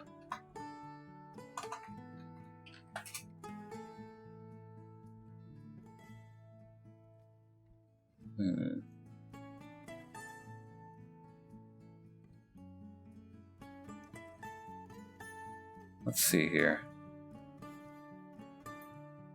Oh, this one might be interesting. By Michael Komet, it's some kind of rock formation. There we go. Yeah, this is the kind of general vibe that I wanted, I think. You know, that with a little bit of snow. We can more than easily make that happen, though. Hang on. So, what I'm noticing here... My god, this is a really good picture. Okay, so what I'm thinking is maybe kind of like one of these hills areas, right?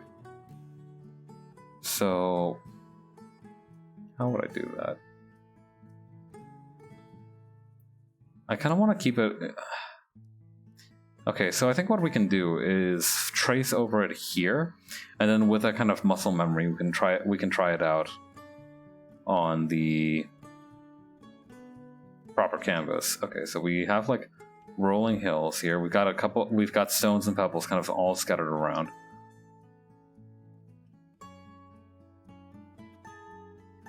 You know, we've got these kind of like crags here, which have these kind of like man-made bricks here. We'll replace those with stones.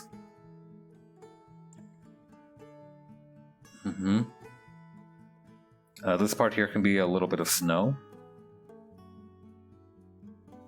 Yeah, likewise right here. This might even be like a lake or something with a stick kind of sticking out of it. Why not?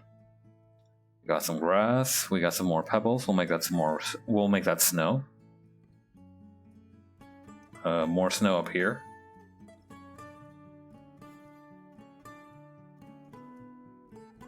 And some more snow up here. Okay, I think I kind of got the gist of it. All right, let's try it out. Let me put her in her own little kind of private VIP booth folder. There we go.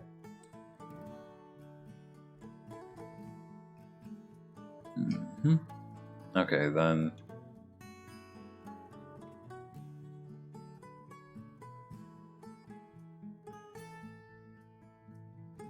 Okay, so so from this one we could see that it's got like different. It's almost like a little overhang with roots and stuff sticking out of it.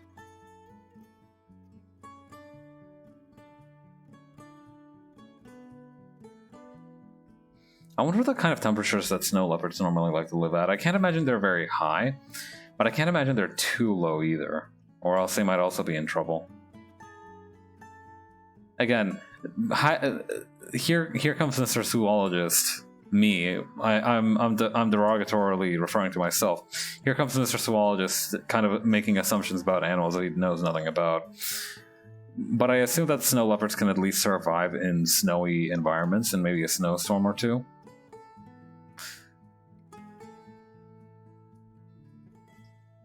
You know, from what the name implies, I imagine that might be the case.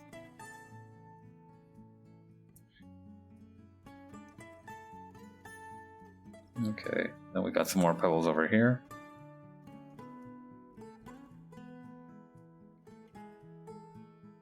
And then we can have a...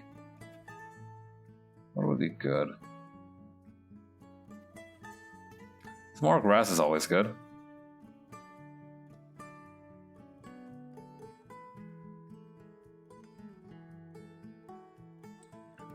What about some snow?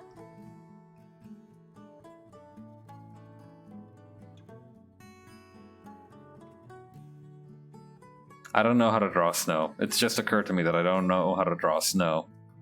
I know that it's supposed to be like a big old pile of slush, you know, most of the time.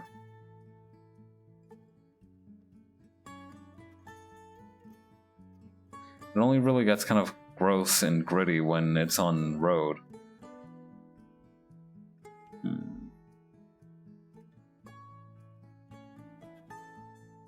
Yeah. Yeah, that weird kind of like asphalt sludge that comes around. I always hated that. I used to bike every day to school. And whenever one of those days happened where it snowed and you could see like the asphalt sludge just everywhere, you knew that you were going to be fighting for your life on that bicycle that day. There wasn't really a choice because like either you took the bicycle or you kind of got on into this like program for the bus, because the thing is, right, most of the families in the school that I went to lived very close by to the school itself. It was very much almost like a community center in that regard. However, this also meant that some kids had to take the bus when they lived very far away, which is sad. But, you know, them's the breaks. Let's see. Okay, from there we got that. Then from there... make some more snow here. On top of the rock as well. We'll have to make sure that that stays there. This rock kind of looks like it has like a disappointed face now. Not an angry face, a disappointed face. Like, oh, I see you've come home smelling like cigarettes again. I'm not even going to ask what you have to say for yourself. You just disgust me.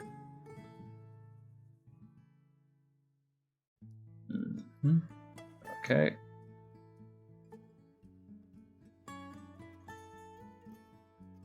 Nice. I should drink some water.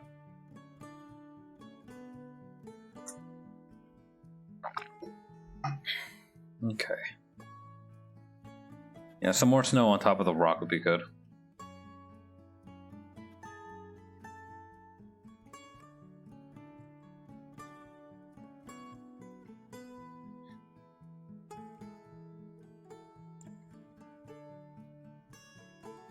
You know, a little second pile right here too would be good.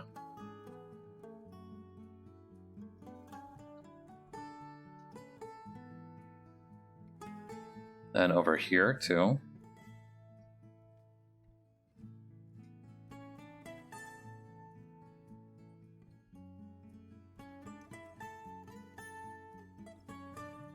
Would that much snow remain if there's that little on the rock? I don't think so. I feel like maybe there would be slightly less than that.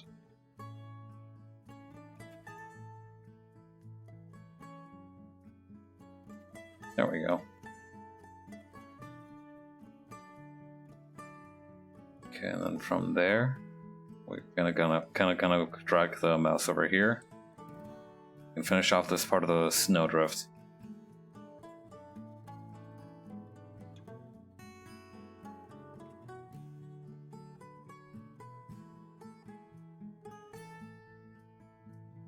I know this is going to be mostly covered up by her silhouette, so I'm not going to bother too much with the strong details, but I still want to like make something nice, you know?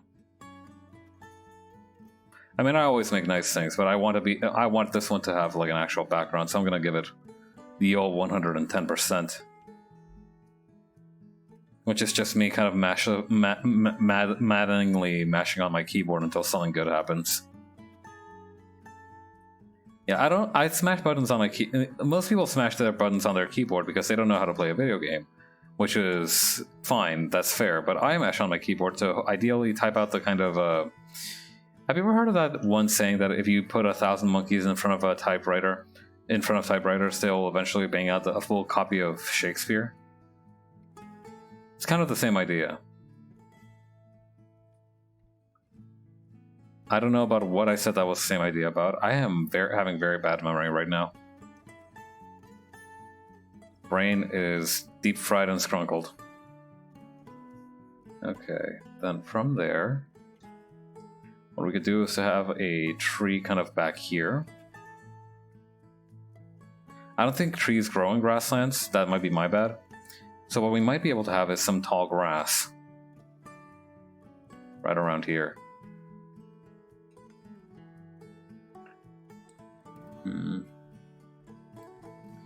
Then from there, what else is kind of like in this area? Oh, angry cat jump scare. Okay, then from there, what else we got? We got rocks. We got plenty of rocks. We got rocks for days. I guess maybe another crevasse would be good.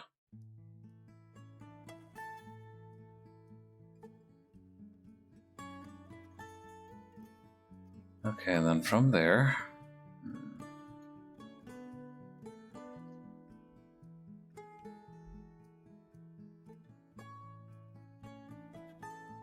What was I doing again? This doesn't feel like it was snow, but it does feel like it was something important. I think it might have been another hole down back here.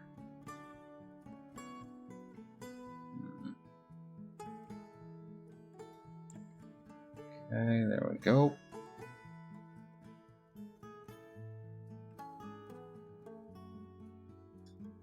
Okay, take care of these.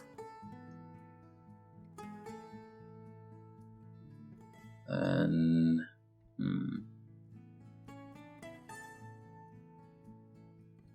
What if it's like rock stacked together? That might be interesting as well. Okay, we'll add a couple rocks here and there of various sizes.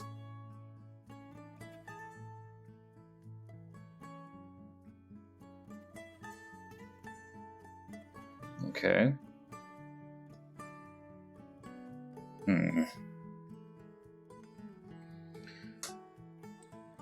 Oh, if I put my fan like this, does it like come through the audio? Because if it does, I'm gonna change it back. But it's kind of hot right now, and I need it kind of to be directly near my head. Okay, good. I don't think that's picking it up at all. That's good. That's good to know.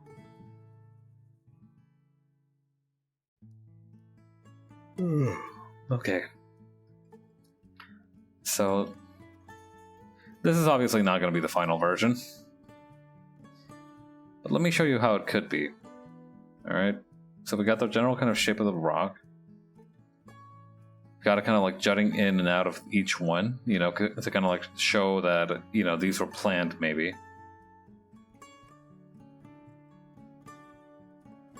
Here we go.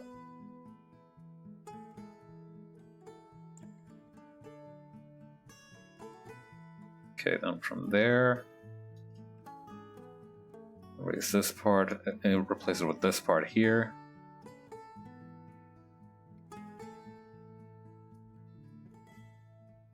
Then from over here, you could have some more tufts of grass. Tuft is a word that I never really understood. Like, usually it's to say that it's something small, but I know that tough also means like robust or strong. So I'm not sure what the thinking was there. I guess they needed like an additional special stat to round out the table. But still, that's a bit of a shame. I know that at least in Don't Starve, if you have a team on, you can essentially just do whatever the hell you want. Within reason, of course. You can still die. It's not ideal, but it's good. It's a living. Okay, then over here. Cool. Okay, then over here. Wait, that's not a rock, is it? I don't know what the hell I was drawing. Okay, connect these vector lines.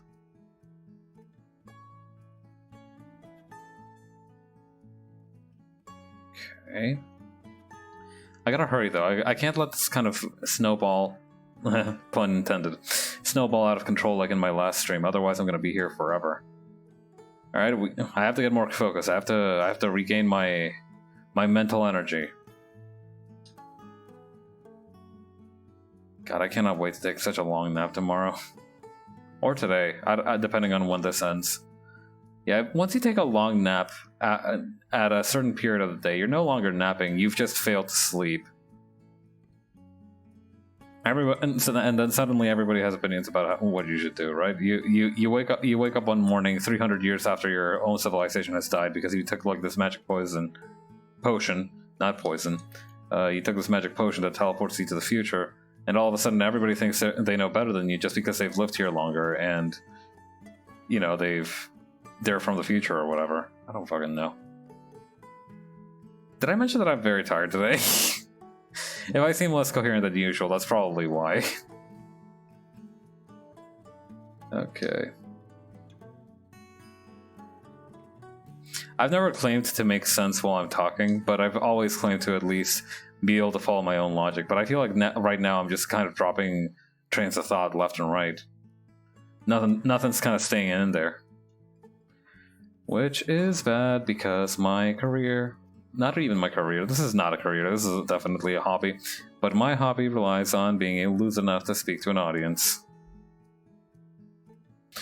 Yeah, you have a streamer who's essentially just like taken 3 things of melatonin and he's just trying to fight off the sleep while, I don't know, playing Majora's Mask or something like. Oh yeah, thank you, Hot Cheeto 78 for the follow. And you just hear that constantly. I don't know, there might be a market for that. Not one that I'm willing to dip my fingers into, but you know, there's some market for it, probably, definitely.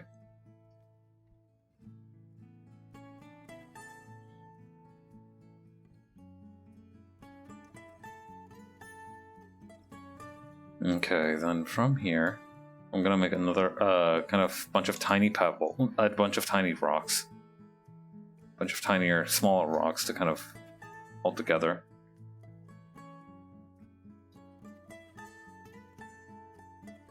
Or wait, maybe I can add more to the snow pile here. That might be a little bit better.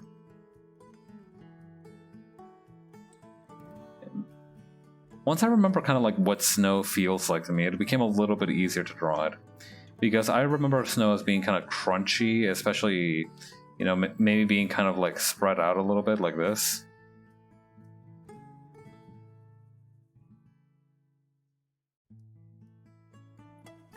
I remember it being very kind of like tough, you know, like maybe it's got like this.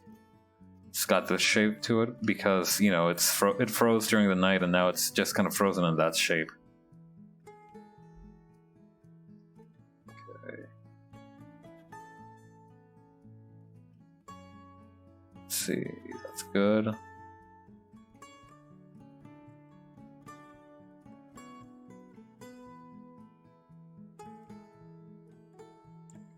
There we go.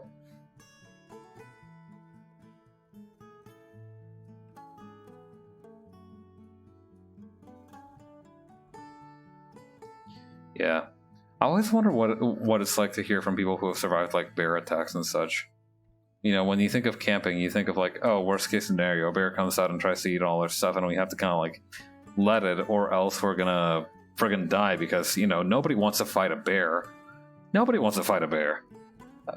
Nobody wants to fight big game in general, you know. I imagine there's at least a couple of dudes who thought they were hot shit and they wanted to punch out a bear or something, but I'm pretty sure they got what they deserved in the end. It's important to respect Mother Nature before it makes you respected. Naturally, I didn't learn this lesson until I gave myself a very nasty bump on the head one time as a child, but, you know, it's the thought that counts, right? Better late than never. The best time to start respecting... The second best time to... Okay, wait, no. What does that saying go? The second best time to start respecting Mother Nature is 3 years ago. The second best time is today. Oh yeah, nailed it. First try. Okay. Got it.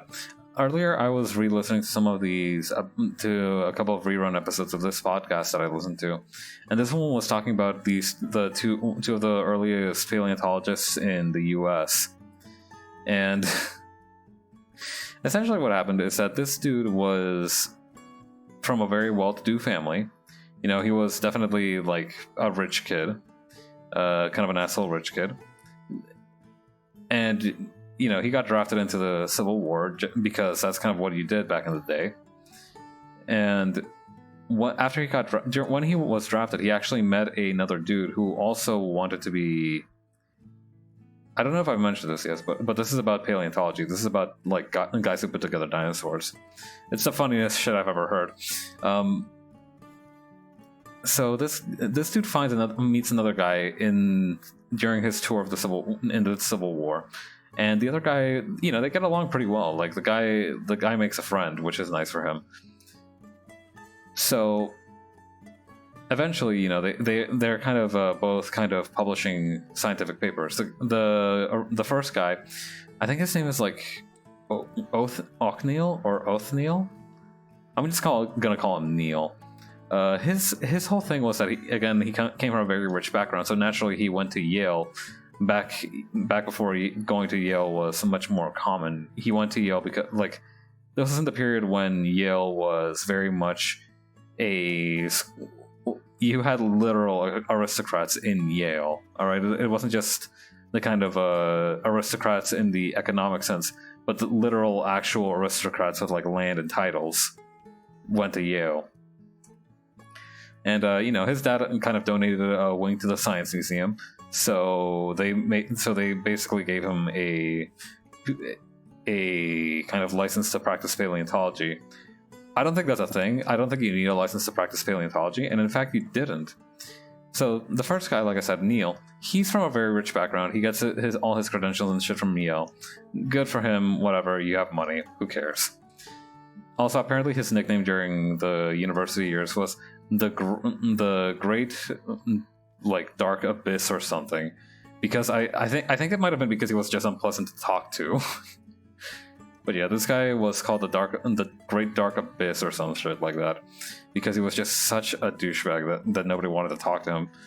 He makes a friend during the Civil War, and they both end up kind of working with dinosaurs. So the first guy is kind of a more amateur scientist. You know, he doesn't have the fancy Yale certificate or anything. He's more of a, oh yeah, I just dig up bones kind of guy. You know, they're both like hiring out workers to dig up bones for them and paying them for the bones. It's a whole thing. But yeah, the second guy is actually much better at being a paleontologist than the first guy. The first guy has published 2 scientific papers, maybe since he graduated. And the other guy published like 37, despite being kind of like an amateur scientist, essentially. And they were like very popular papers as well. So the other guy was naturally kind of furious because, you know, how dare this upstart from no background kind of outpace my 2 dinky little papers. Because back then, that was how they kind of counted your prowess as a scientist, right? They counted it through your scientific papers because, you know, eventually everything has to be a numbers game. Okay.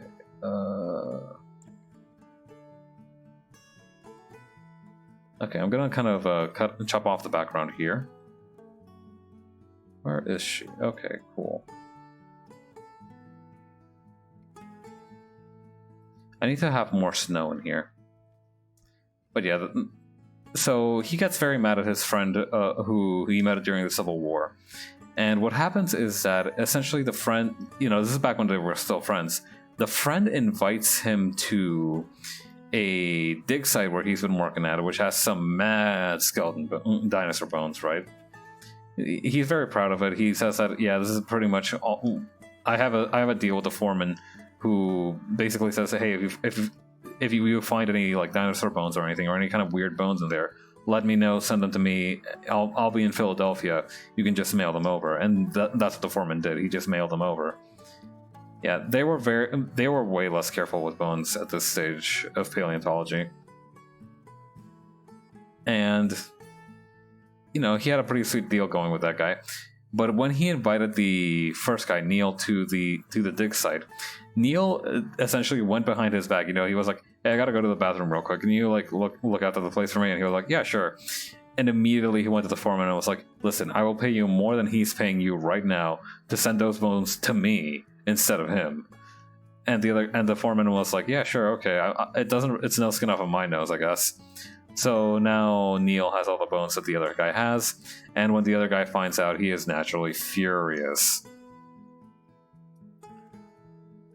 Because that is kind of a dick thing to do, especially if your friend is just like really into dinosaurs like you are. Removing his dig site is just not something a man does to another man.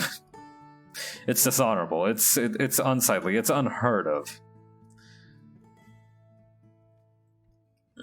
Yeah, anyway, the other guy did get back at him pretty good, though. He did get back at Neil pretty good, because one time, I think it was like at some kind of like summit, Neil was about to present one of these new dinosaurs that he put together, because, you know, he thought he was hot shit now that he had more bones than the other guy.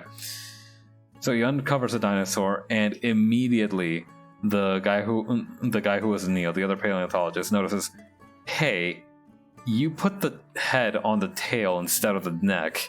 You fucking idiot. And he naturally points this out and essentially makes a laughing stock, however briefly. I know that Neil bounces back from that, but he does become a laughing stock for a little while because, you know, he put the head on the wrong end of the dinosaur. To be fair, if you do that, you kind of deserve whatever you get coming to you. Like, if you fuck up that badly. Like, how are you going to steal an entire dig site from your best buddy? How are you going to betray your friend of like 5 or so years and still be worse than him at paleontology? Like, come on now. Okay. Anyway, that's why you never trust a paleontologist. That's a lie. I think most paleontologists are pretty cool people. From what I've heard, they're like very passionate about their work. They're very invested in it.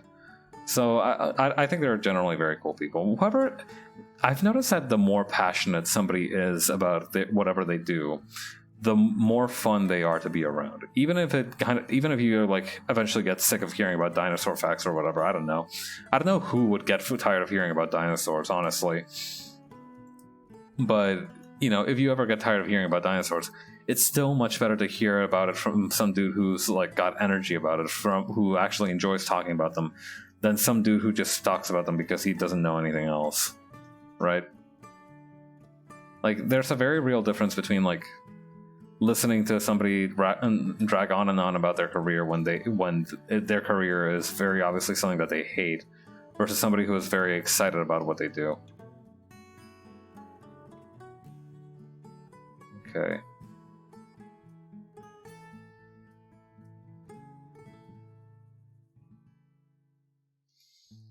This is a pretty nice kind of landscape I've put together, you know, very basic, but at the same time, you know, serviceable. It's in working order, essentially.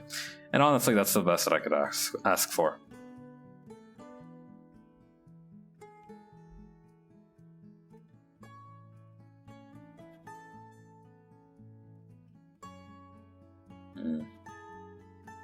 Sometimes I like to listen to that song, I don't remember the actual name of the song. I think it was just called, like, Good Day by Ice Cube. Essentially, it's just a song about where, you know, for some reason, for that one particular day, everything is just going right for the singer. And it's just such a common place feeling, right? Like, I feel especially these days, you know, with the way that things are, we don't tend to get many wins. you know, broadly speaking, I think the win to loss ratio is on the decline. But sometimes you do just have a nice day. Sometimes you just do have a good day where nothing goes wrong, even though it could have, or maybe something that you were worried about turns out okay. And that's really all you need to keep going sometimes. You know, just a little bit of good news, just something that you care about turning out okay. Maybe even something that you didn't know about being okay. That's really all you need sometimes. You just need some good news to kind of keep going.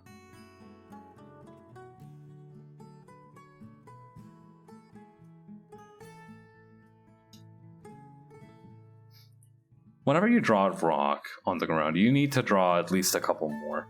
Because otherwise it's just going to look like there's some kind of weird misshapen egg on the ground.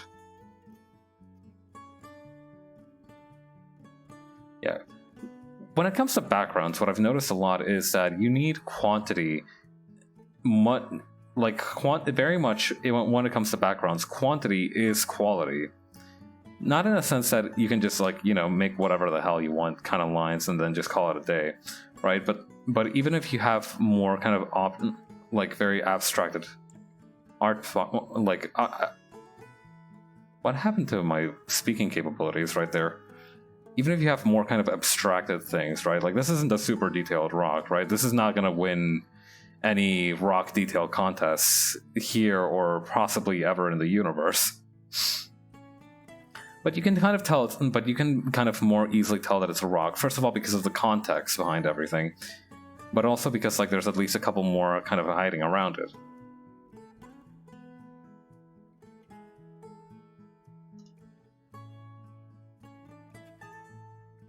There we go.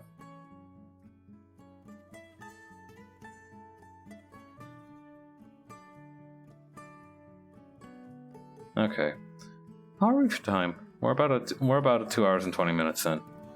Alright. Or actually, no, just about 2 hours in. Oh, that's good. Okay. I think I'm going to make this part over here kind of more generic hills, though.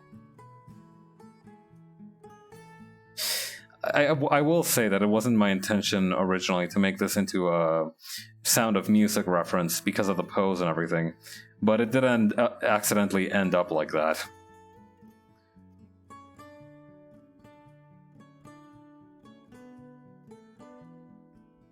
Yeah, it's been a while since I've drawn a background. It feels weird. It feels kind of interesting. I don't know if I've gotten better or worse at it. I think it's helping that I had a solid reference to work off of. And, you know, perspective isn't something that I really need to worry about right now, but...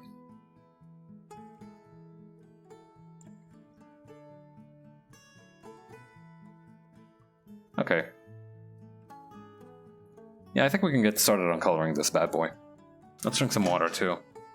Oh, I'm out of water. I'm sure it'll be fine. Also, I've been looking into it. I might have. I don't know why, but maybe the stream chat doesn't show the redeems anymore, or at least I don't think it did back yesterday. I'm not sure why that was.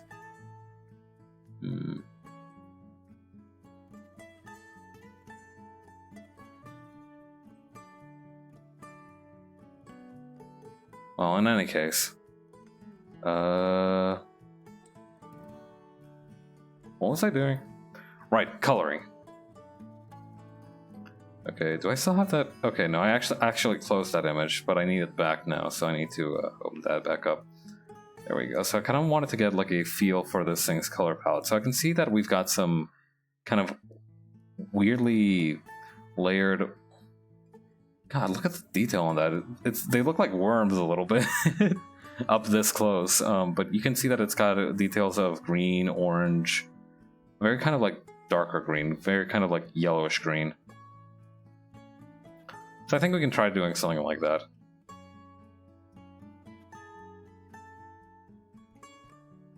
Yeah, definitely white for the snow. Even whiter. There we go.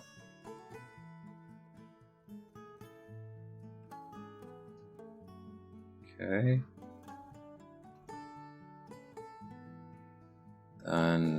this one here too.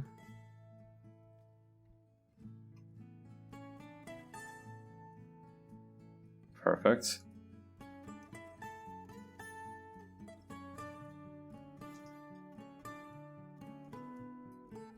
Okay, this part here too. This part here too. Some kind of weird line there that I need to erase.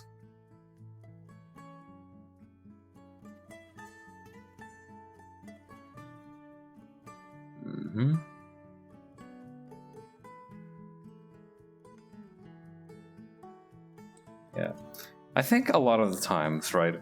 I say a lot of the times on the stream, oh yeah, I'm not too used to drawing this. I'm not too used to drawing that. I think I place too much emphasis on experience sometimes, because I think this is turning out pretty good, even though I don't have a whole lot of experience with backgrounds. You know, sometimes you just have to take it easy, hope for the best, and sometimes it works out. And this time it did. I'm very happy about that.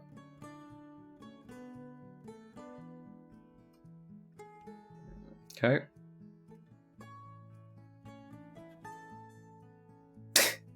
I keep accidentally opening this one, and every single time it makes me laugh a little bit. Just look at him, he's making such a funny face.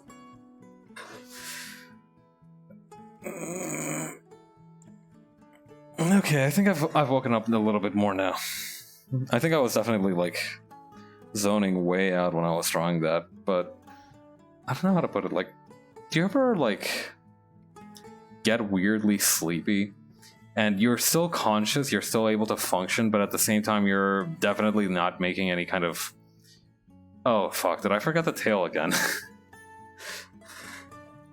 I'm realizing this now. She has a tail, but I didn't draw it. Oh my god. Why is this such a consistent thing with me? I always forget the tail, every single time. Without failure, the tail, the furtive tail, so easily forgotten. I knew there was something that I was missing. Now I know what. Okay, hang on. Yeah, look at that thing, it's huge. How did I miss that? And why are there so many characters that I've been drawing recently that have tails? That's not, I'm not complaining about that. Tails are cute, but like, you have to wonder past a certain point, you have to wonder why it is you have draw so many characters with tails.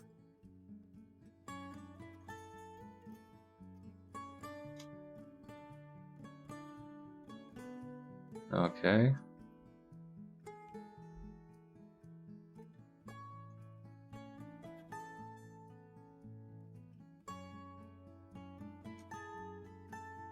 Here we go. It's kind of hard to see this with the background on. Hang on. I switched to a thinner brush because the other one felt like way too thick, and I didn't want to go back and redo it too much. But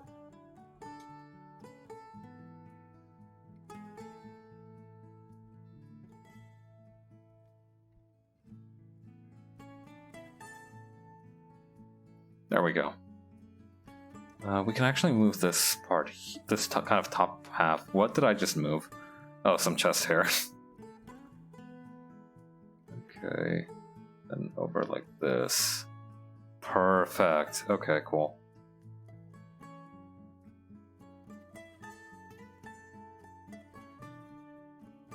Okay, then over here.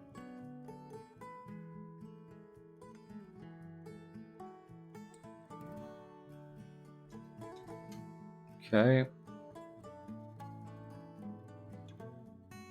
Here we go.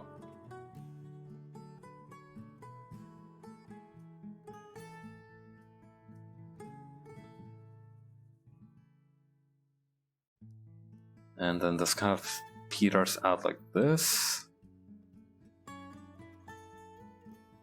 Whenever I use the phrase peters out, I imagine some dude going Peter, like literally kind of vanishing into thin air.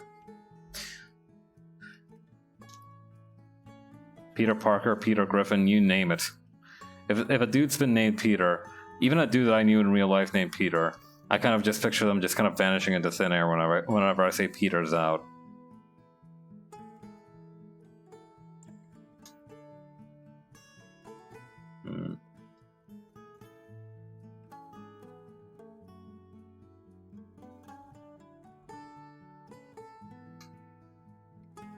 Here we go.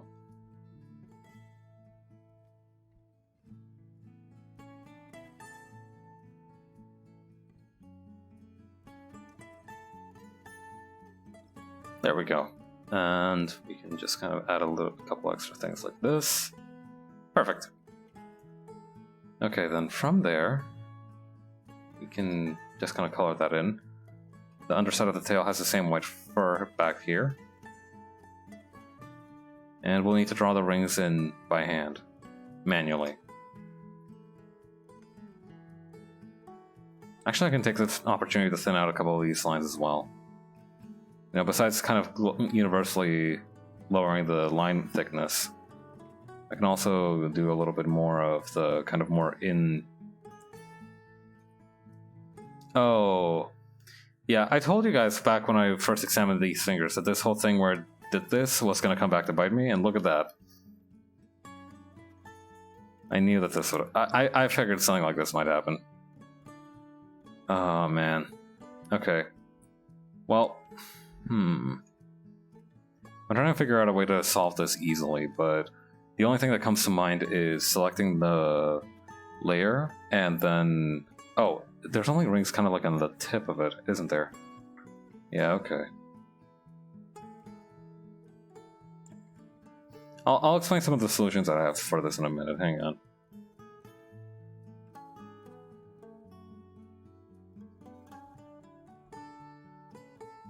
Okay, so solution number one that I can think of is to select the color gamut. Select this one here. Why isn't it selecting? Am I on the wrong layer again? God, why... Why are you like this? Alright, here's what we do. Alright. Boom, boom, boom. Cut and paste. Put it, tuck it underneath. Merge the layers. Booyah. Okay, now we can get to business. Right, so we select this color gamut. We expand it by 1. By 2 pixels. And then we just fill that. And while that's a very rough way of doing it, I think it'll work. It's bothering me that this isn't all the way like halfway here. Alright, looking good. Looks like that trick worked. Okay, then from there, what else can we do? Oh yeah, how's it looking with the background? Not super in love with that color combination, but we can work on that soon. You know, this is just to get some general colors and the vibe down for the background. Okay, then from there... But yeah, like I was saying, sometimes it feels like I'm kind of falling asleep on my feet. And I just stay that way for like half an hour, and then after that I feel much more refreshed and rested. After I kind of like get out of that kind of like semi-sleepy state, I feel much more awake and better prepared to take on the rest of the day. It's almost like I'm napping, but I'm still awake.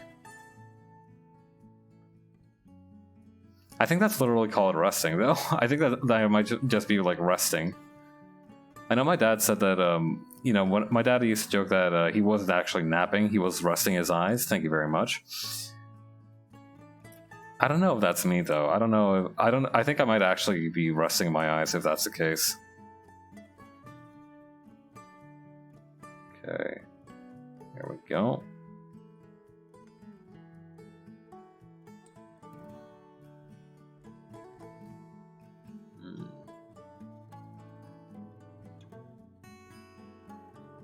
The good news is we're going to blur out a bit of the background anyway, so it doesn't matter if we go a little rough with it. If anything, it might improve the texture.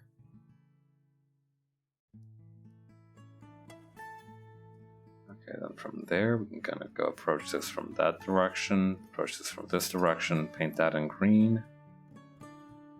Yeah, the main thing to worry about is the color of the rocks. Oh, come on now. You could have given me that one. Those gaps are not big enough to trigger that kind of reaction. Okay, the rocks is my kind of point of contention, though. Because I'm not sure what color to make them. I don't think I can make all of them the same color, is the thing as well, because I'll need to figure out like some kind of range of colors. So I think maybe kind of using this section here of the color wheel, I'll kind of just like sort between those and get different levels of like saturation, different levels of value. See what I can do with it.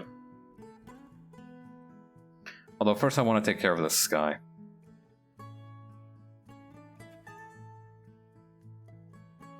Nope. What about this?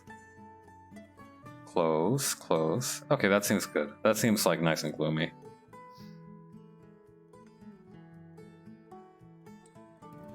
There we go. Okay, so let's try this trick that I was talking about. No, that makes it look like pyrite. Ooh, that's a nice color. That looks like they're skin toned, and I don't like that. Better, not that good though.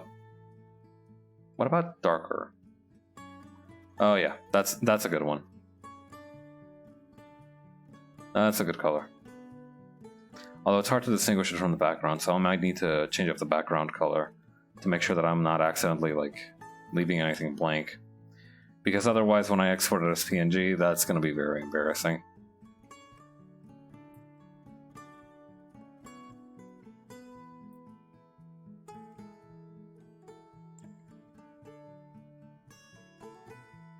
Okay, once we get like 5 or 6 colors going, I think we can be pretty confident in how in our kind of range of values.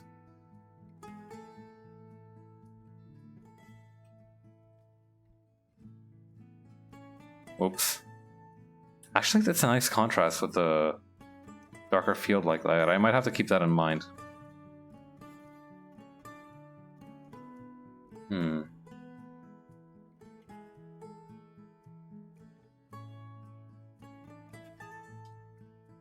Yeah, the other thing I might have to look out for is to make sure that the colors of these rocks kind of match each other if they're nearby, otherwise it doesn't make much sense. Yeah, I'm no geologist, but I'm pretty sure rocks can't spawn rocks of different colors. Hi, Miji. Wanna become famous? No, I would hate that. Please go away.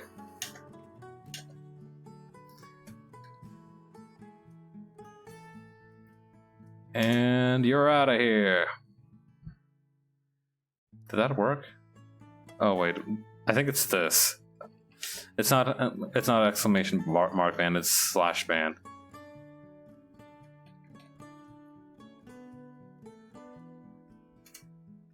And there we go.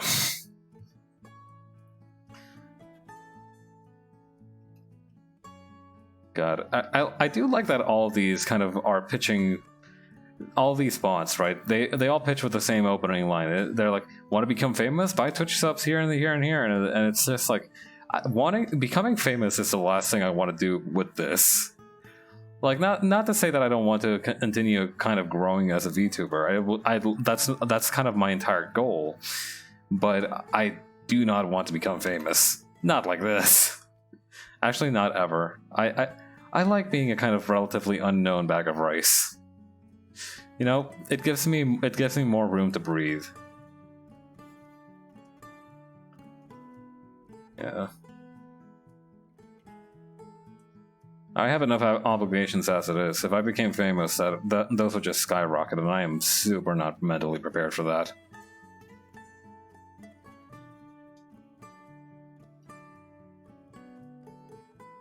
Well, it would be nice to be able to do this as a day job, you know? Not that I don't like my current job. It's hard, that's true, but I like it, you know? I would also like to be able to draw and just talk and stream as a day job. That would be nice. That'd be interesting, at least. Although then that would also mean that I have to pull numbers. Again, that also comes with the caveat of having to pull numbers that could let me live off of my Twitch, off of being a professional entertainer. And once again, that's not something that I'm ready to deal with. Perhaps ever. So yeah, whatever monkey's paw is trying to listen in on this current conversation, please don't make me famous. Please.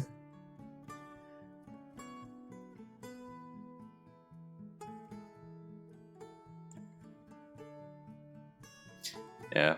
I mean, like I said, it's unlikely to ever happen, but you have to have delusions of grandeur like this every now and again, so that you are prepared in case it does happen. God forbid, but you know, in case it does.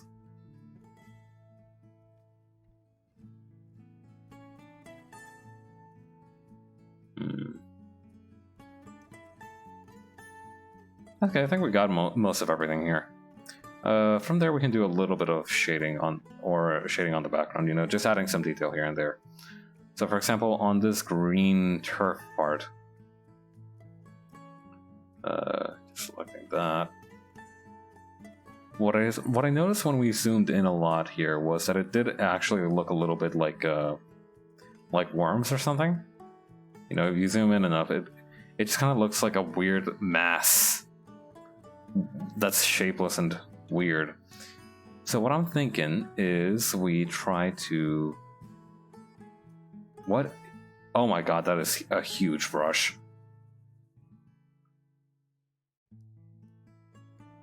Marginally less huge here. But what I wanted to try was actually to do one of those tricks that I wanted to try out the other day. Alright, so what we do is, first of all, okay, so I have got to keep this one open because every time I switch back to it by accident, I crack a little smile. It's important to maintain morale. Okay, so what we want is like this kind of like yellowish color here. But what we also want is kind of like a livelier, greener color here. So what we're going to do is we are going to kind of create a small thing here. I'm just going to go wild. You know what? I'm going to close my eyes.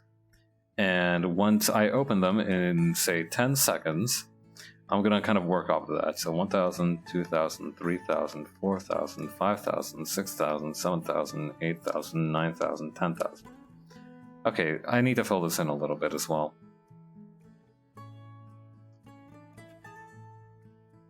Trust me, I know this looks like I'm just scribbling on the ground, but there is a process to this. And okay, then we get this other brush here. And that one we're kind of oh, I wasn't using the actual paintbrush here. That's also bad. Oh well, whatever. Okay, that's interesting. So for this one, wherever you kind of drill in from, it creates... Okay. Okay, so this brush is interesting in that it adds more paint towards the end of the stroke rather than towards the beginning. That is fascinating.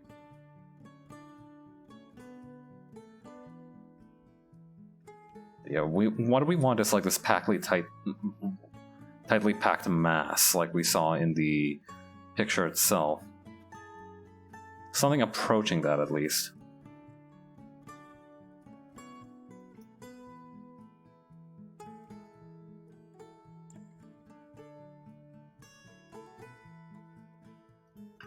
Okay.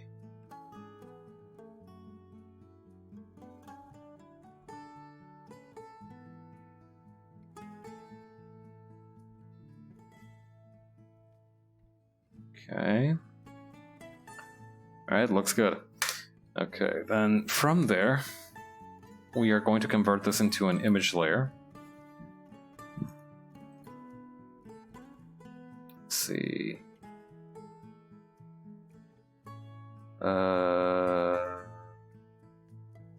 What's the setting for this?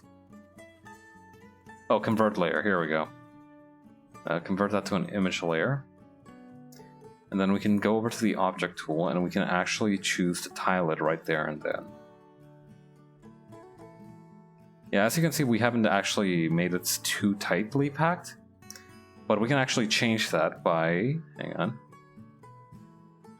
using the rectangle tool here. So yeah, there we can select this and try to make it as perfect of a square as we can.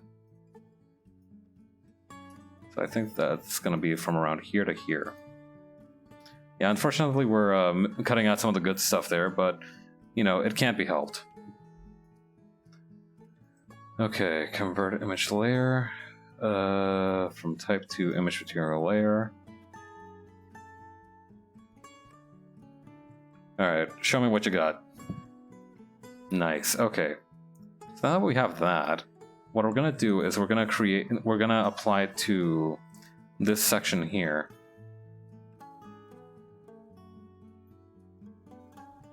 Hang on. There's a better way to do this with a color gamut.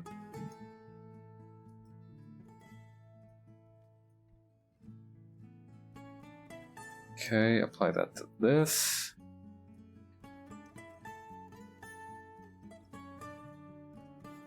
And then we're going to do two things. First of all, we're going to transform this with the, what do you call it? The perspective, I think? Yeah, perspective. With the perspective setting. So that way we can actually kind of make it so that it looks like it's stretching out a little bit. Like that.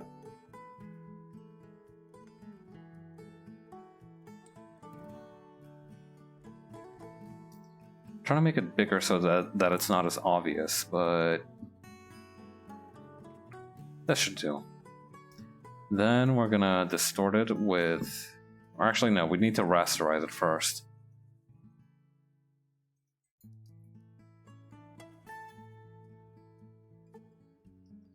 And then, clipping properly? Yes, it is. Okay, cool.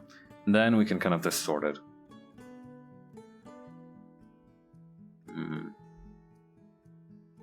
Ripples, maybe? Okay, yeah, sure. And then we can just... Ooh, that looks very gross.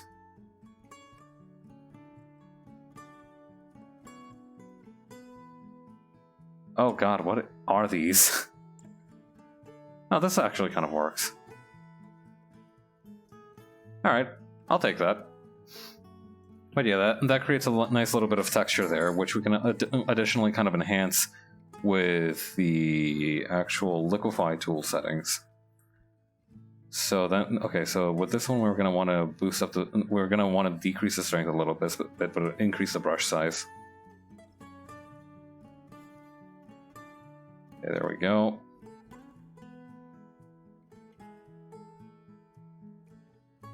Yeah, for this one, we're going to kind of want to squish it a little bit to the side here.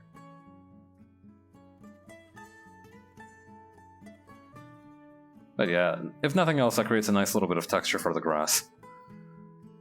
Okay, and then from there, what we're going to want to do is start applying some other layers, other kind of shading to the snow here. You know, not too much of a saturation or a difference in color or anything, because otherwise it's going to get real messy real fast. But you know, not nothing. You know, we want at least a little bit there.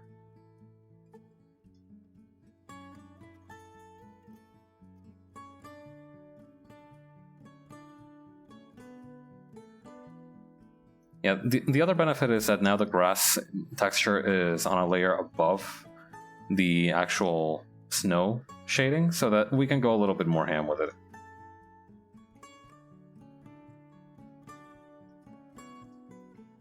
Okay, and from there... Oh, there must be some more gaps over here. Yep, there they are.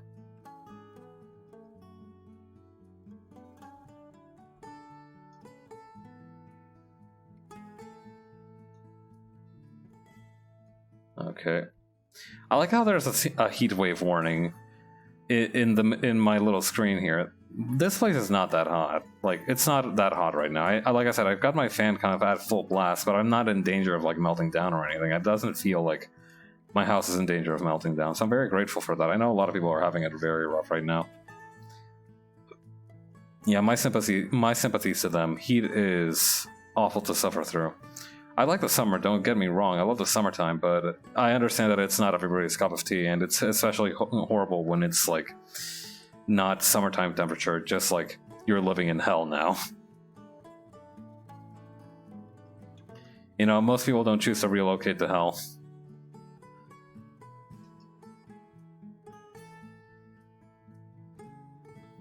Okay, and then over here, we'll have the same kind of shading here. Unfortunately, this does mean that we kind of locked our light source right now, so that's going to be a bit difficult to get through.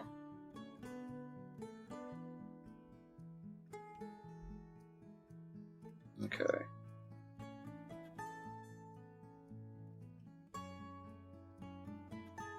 There we go.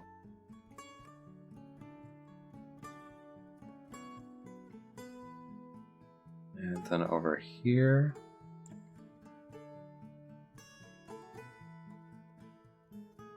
Cool.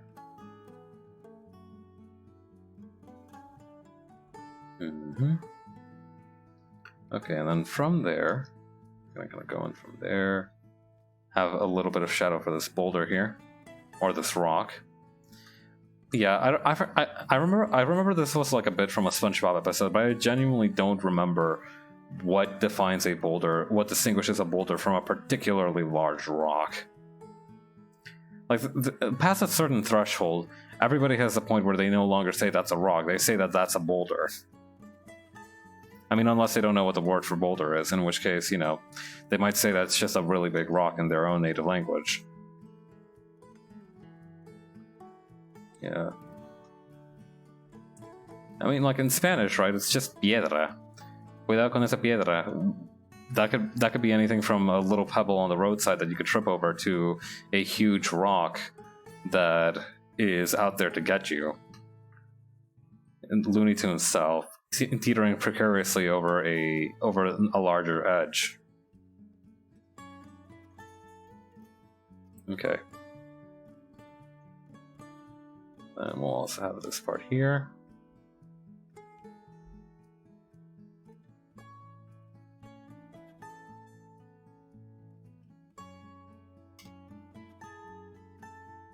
Okay, and thankfully this also helps us figure out which shade the rock needs. Which way the rock is going to be shaded.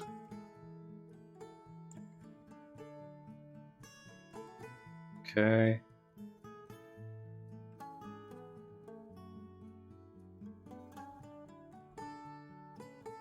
Here we go. This part here.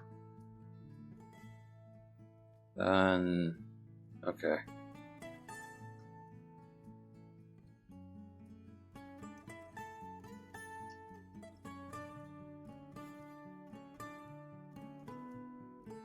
Here we go.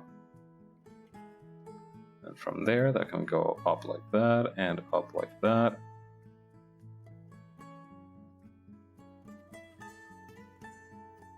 And then this part here.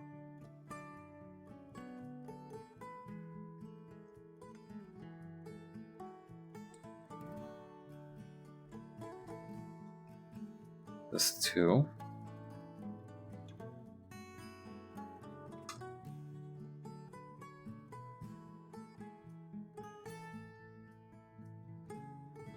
Okay.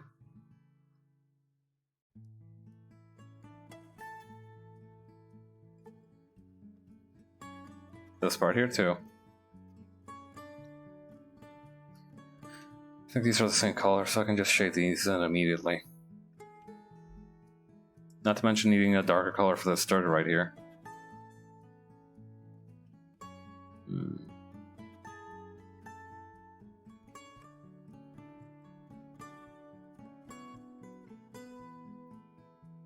These two are the same color? Yes, they are. Okay, so I can just kind of add this shade to this rock here. Man, I was gonna say, like, in retrospect, you know, whenever I think of the word rock, like I got a rock or something, I think of that one Peanuts cartoon. And it's absolutely fucked up that whatever adults who lived in that neighborhood hated that Charlie Brown kid so goddamn much that they just gave him rocks for Halloween. Who the fuck does that? Like, even as a bit, like, who the hell thinks that it's okay to do that to a child? Like, in retrospect, I mean, obviously it's a cartoon made for children, so, you know, it's meant to kind of, like, be funny in that regard. It's not meant to accurately reflect reality, but hey, who... like... This whole thing is kind of built on the presumption that there is a family or housestead in this neighborhood mean enough to not only make fun of this kid for his awful bedsheet ghost costume. It was an awful costume. That's fair, but like at the same time, they were mean enough to not only like trick him maybe into thinking that his costume was okay by giving him something, but by just having rocks prepared for the kids with the worst costumes. Like, what the fuck?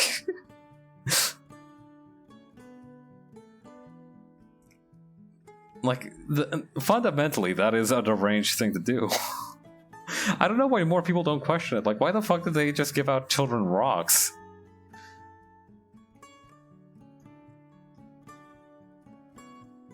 Okay, there we go. Like, obviously this is something that you're not supposed to think about, you know? It's an entire suspension of disbelief. You're not supposed to think too hard about these things. But at the same time, like, how are you supposed to not think about it sometimes? Like, don't get me wrong, I love suspension of disbelief. Suspension of disbelief and I go way back. But at the same time, like, it feels super weird when suspension of disbelief also includes imagining a couple that is so goddamn hateful. They just hate this kid so much that they just give him a rock.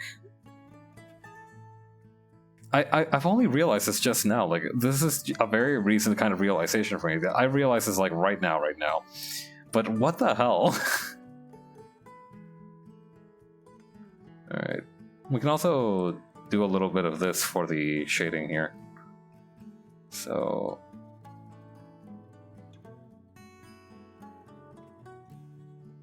not even shading, it's just for adding more texture to the whole place.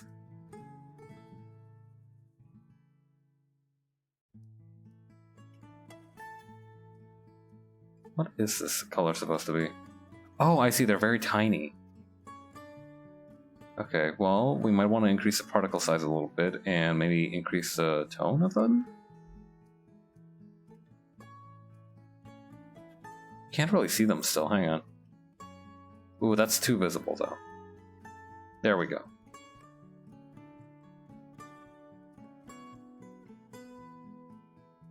Okay. And then from there, I think, wasn't there also like ground? What's ground? Oh, I see, it's kind of like dirtish patterns. Well, we can do that with these colors, hang on.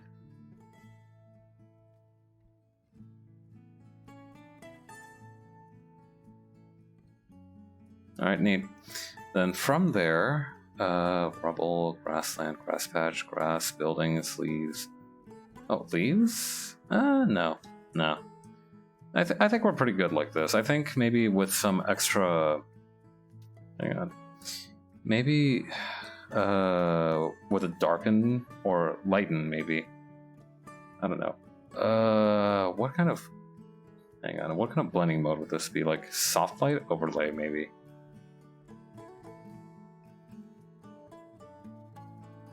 Okay, this is not doing anything as far as I can see.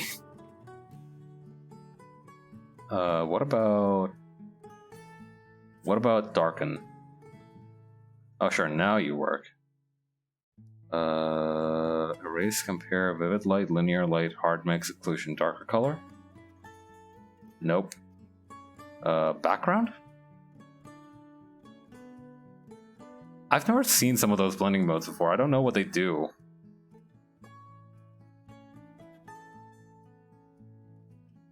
But I can use them a little bit here and there.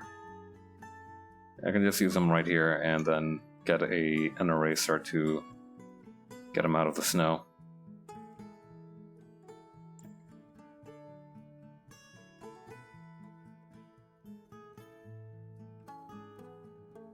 There we go.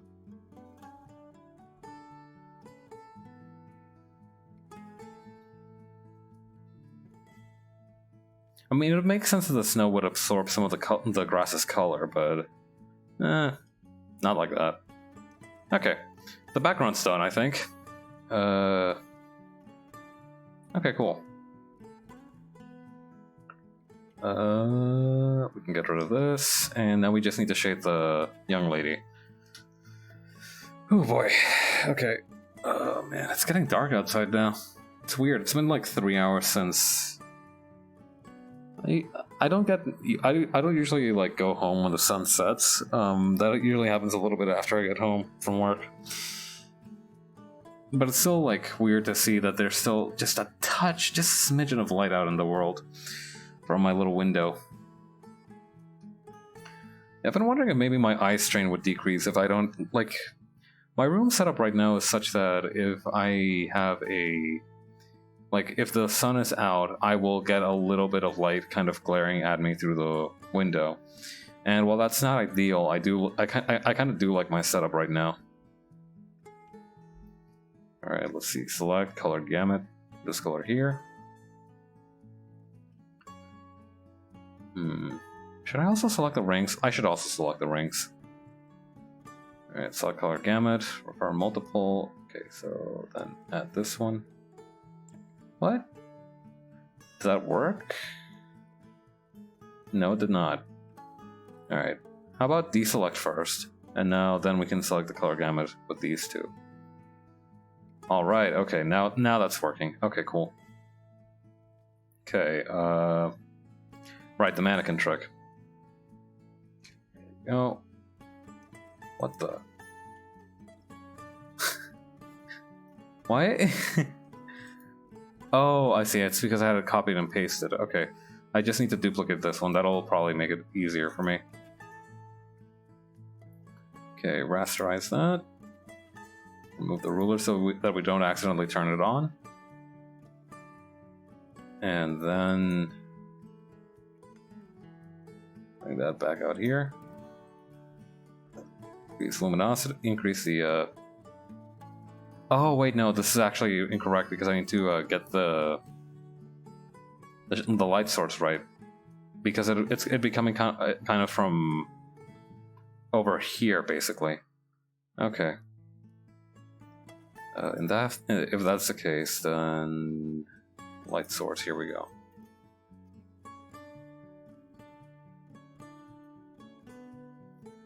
Okay. Now we can duplicate. Now we can do that whole song and dance again.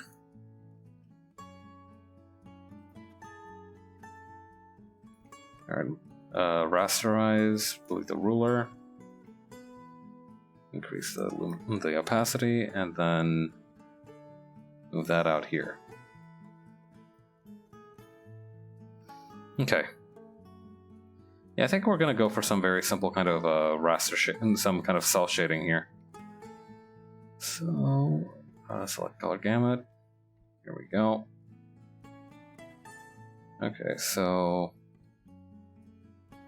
yeah, this kind of color would be good for the fur on the, well, everywhere. There's no place on this woman that isn't furry. I was gonna say the fur on the arm, so no, like, you know, just the fur.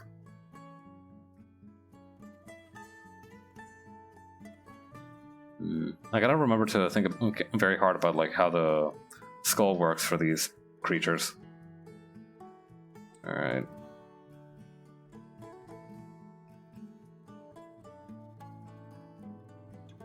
Okay.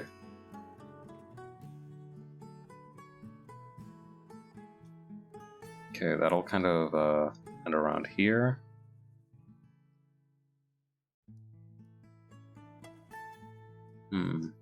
Okay, cool.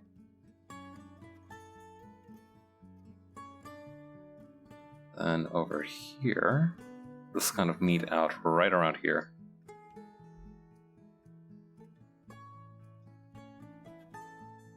Actually, I think it'd be cooler if I had a bit of a crossover with the fur here. Okay, from there. I need to remember to also shade like the different parts of the fur here and there, because like they're not going to behave like skin where it's just like one smooth kind of monolith. It's going to have like different little parts and scratches and dings to it. Like for example, this part here would actually be shaded.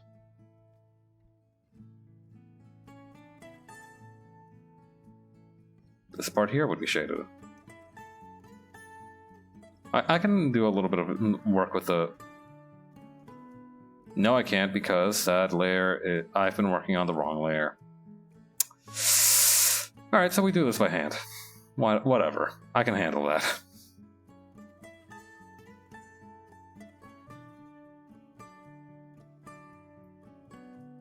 You know, we just kind of blend it out a little bit with the paintbrush. That's fine. We can do that.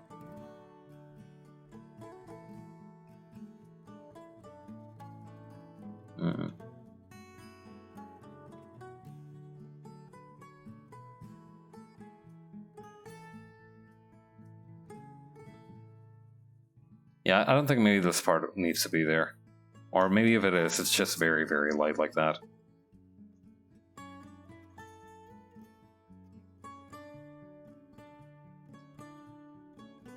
Okay, this part here.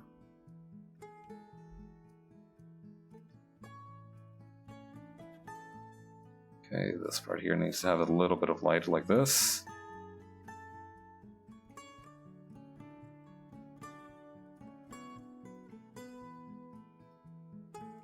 Then from here, that's kind of gonna... Let me look at the reference here. Okay, I see. You can kind of... Oh, blur that out. I'm with the wrong color here. What's going on here? Very weird. I need to add that to the selection.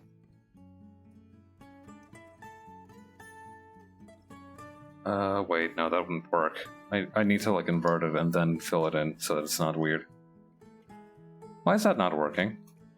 Oh, I see. It's because... Okay, I see. Don't worry about it, folks. I got it.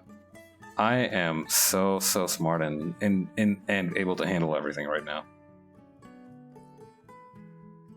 That's why they call me Old Handle Everything Pavs, because I handle everything. I got it. Don't worry. I am so normal right now.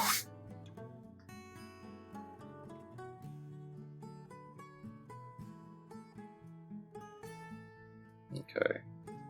Actually, no, I don't want to kind of do it right here, because that would make more sense from a light standpoint.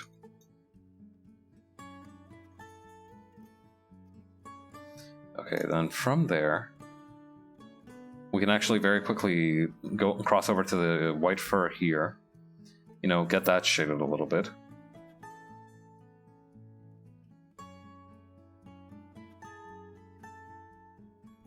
How's the shadow looking for that? Okay, so it's very, very slight.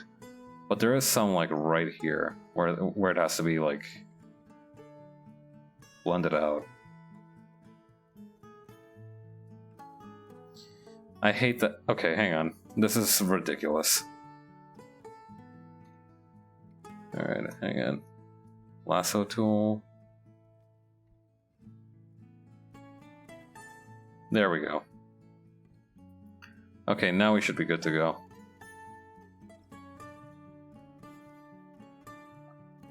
Then, okay, that's gonna work like this. So I'll need to get the big. I'll need to get the watercolor brush nice and big.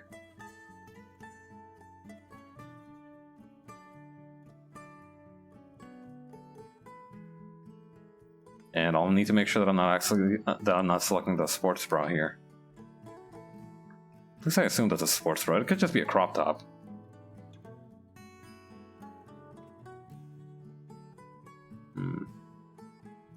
Yeah, okay, I think that's good enough. No, it's still a little bit obvious. Hang on. Okay, decrease the brush size a little bit.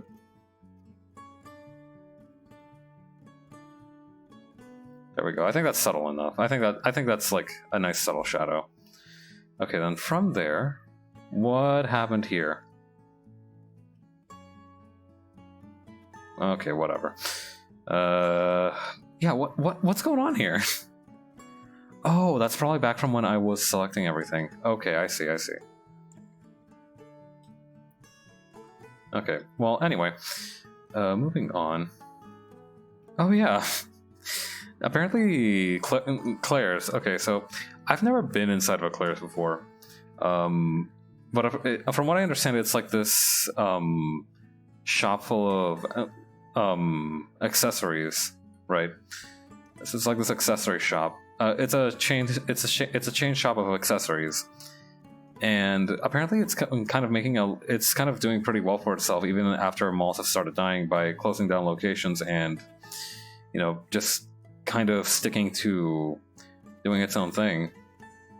Apparently, it's tried to avoid shifting to online shopping too much, because apparently what the people in charge of that want to encourage is to I don't know how to describe it. It's like have a feeling of a treasure hunt when you're in the shop, you know? Like when you're in the shop, you have like this basket full of like bracelets or something, and you know, you might find some good ones, you might find some bad ones, but eventually you might find one that you really like. But because you had to kind of trawl through all those good and bad ones, you kind of feel much more satisfied in your purchase once you find one that you really like. That's the kind of treasure hunting experience that they want to have. And from what I understand, that's why they haven't kind of switched over to their online store for their products just yet. Okay, here we go. From there... Okay...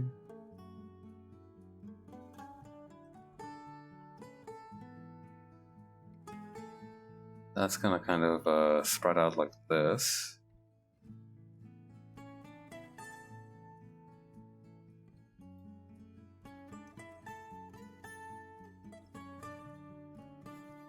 Okay.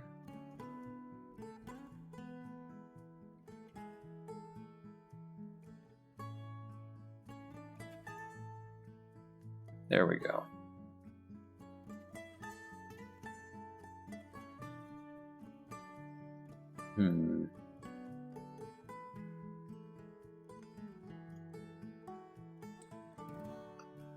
Yeah, the problem is because I kind of just said F it and decided to work on one layer for the colors. I have very limited options in how quickly and how effectively I can do some of this, but thankfully, because I've kind of gotten a better grasp on the brush settings, it's a little bit easier.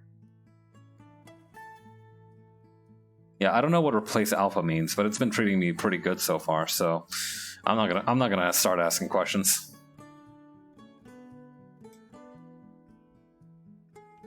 Okay.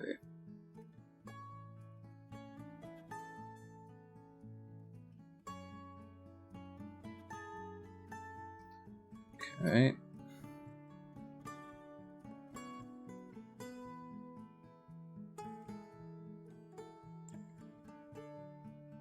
Okay. Yeah, I need to do this hand as well, because this shading just does not make sense to me. Excuse me. Yeah, I'm very worried that one day I'll cuff on stream and then some dude is gonna. I think it's happened before actually, that I'll cuff on stream and somebody's gonna be like, "Hey, I was having a really nice nap until you cuffed." Like I'm gonna feel very bad if and when that happens again.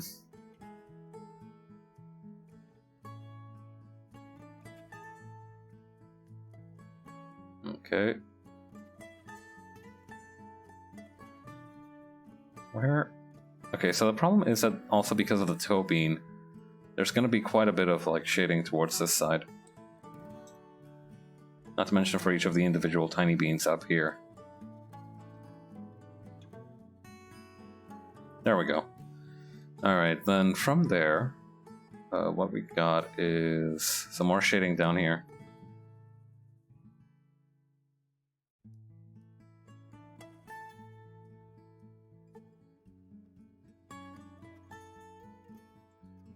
Okay.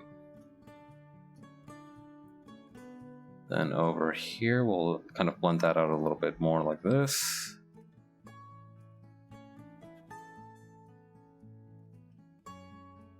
I hear some yelling outside. Every now and again I hear like weird yelling, like not even outside of my apartment. It's not in the hallway or anything. It's outside of it's outside of the apartment building. And I wonder if like it's either some dudes getting into some kind of tussle or something, or if it's just like some random event that I didn't hear about. It could very easily be both. A lot of random events happen around here. Weirdly enough, there's no event for dudes tussling. That doesn't seem to be a majority sport, unfortunately. Or fortunately, take that how you will.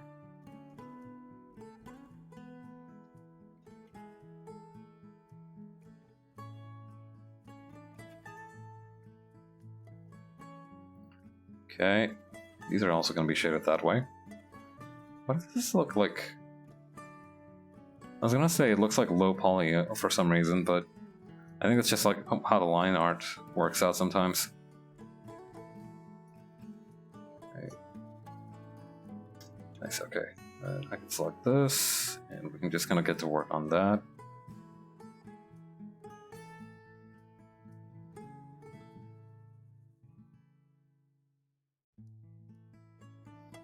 Okay, that's probably enough for that. We can... Yeah, we can kind of... We just kind of need to keep going at this point.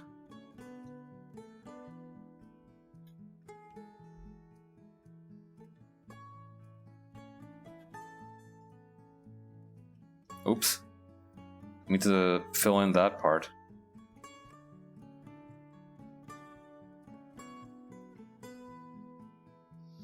Okay, and then from there... Here we go. Okay, with the brush, let's kind of blend those in as well.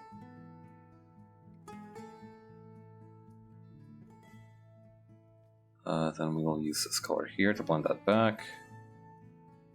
Push back just a little bit.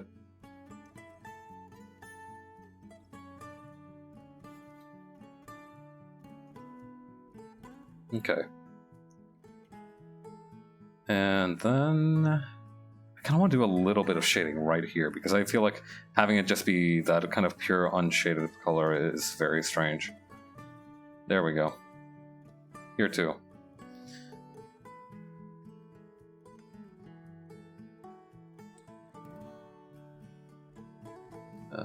Okay, hang on.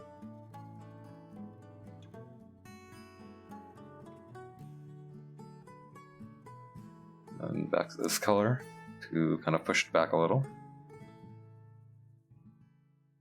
I like to think of painting with this brush as a little bit of a tug of war because you kind of have to paint it in one direction and paint it in the other. You know, then you kind of get a nice kind of textured balance. It's not too much one color, it's kind of in the right place at the right time. Okay, then from there, what we're missing is still shading on the clothing and on the darker ring parts. We can do that pretty easily though. Select, color gamut, this part here. Okay, so this part is going to be shaded with a slightly more, how do you call it, saturated blue. There we go. I need to turn off the background because I feel like it's interrupting some parts of it. There we go, of the kind of fill process.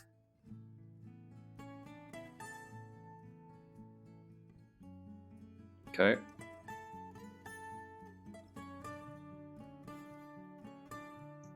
Hang on, I gotta fill in this part with a darker color as well. There we go.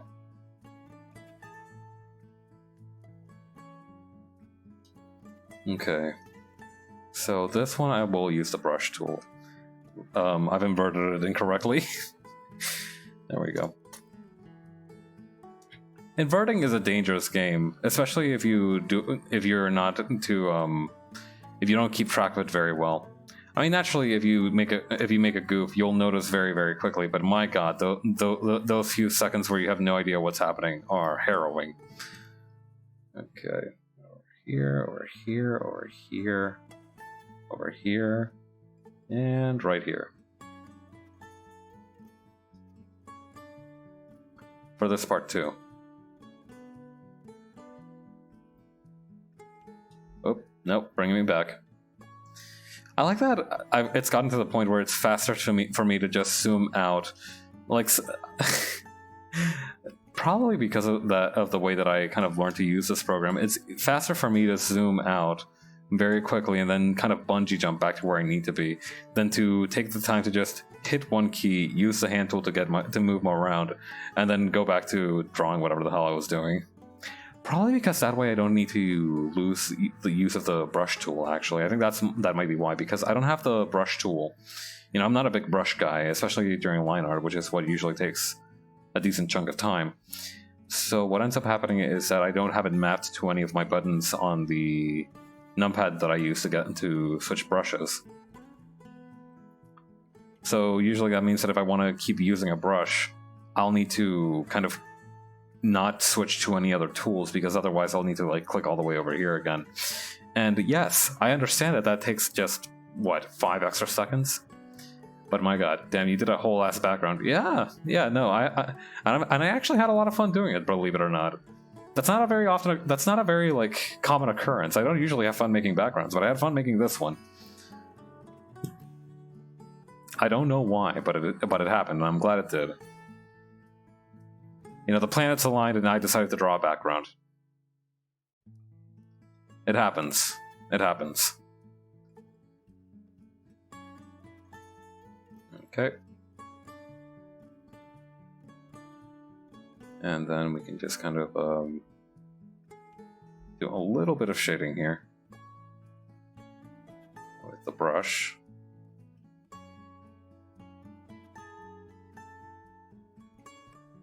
There we go.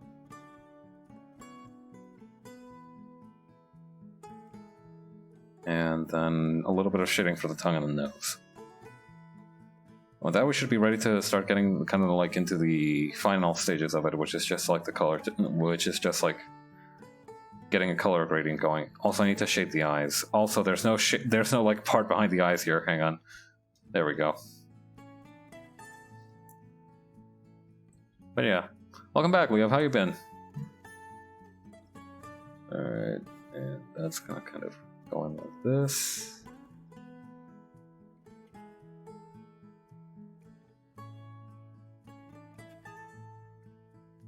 Somehow that doesn't feel right. Hang on, I'm gonna try something else. What about like this?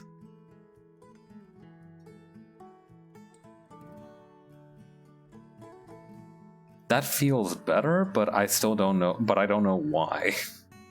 And that bothers me. Oh well, nothing you can do about that.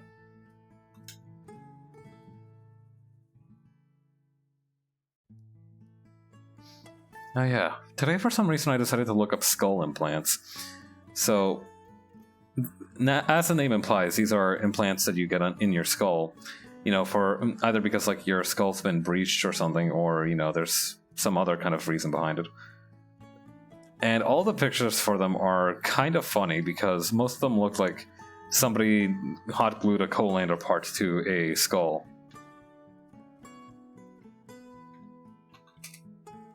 Hang on, let me...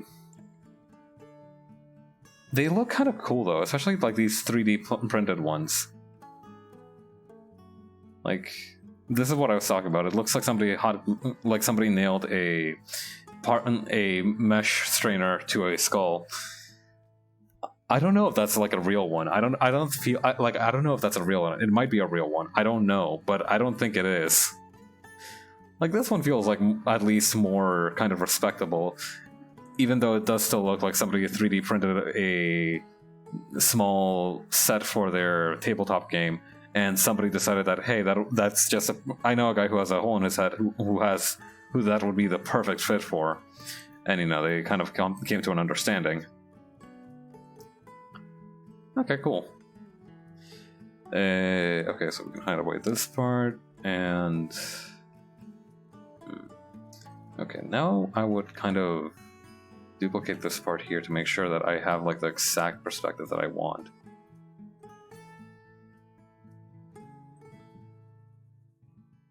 I think this might actually be a better pose because, like this, it almost looks like she's taking a selfie. I forgot to shade the pants. Hang on, we're not done yet. I forgot to shade the pants. At least I didn't forget the tail this time. I only forgot it until about halfway through. Okay. Shorts. Those are shorts, aren't they? I said pants. Those are shorts. Oh man. It's been a day. Listen. It's been a day. Let me have this one. Yeah, thankfully the shading for these should be pretty straightforward. There we go.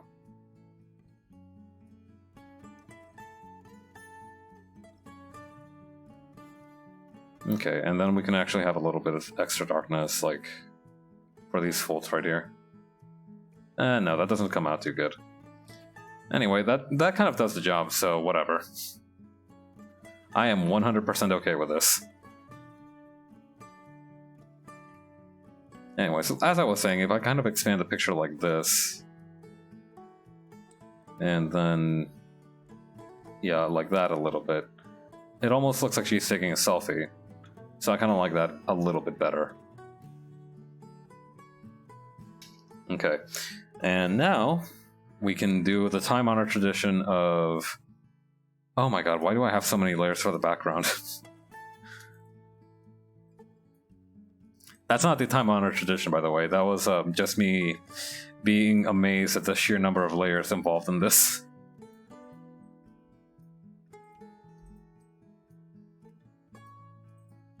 Okay. Good, good, good. Okay, then we copy and paste that. Flatten. Or merge, I suppose. And then, alright. Tunnel correction, gradient map. Let's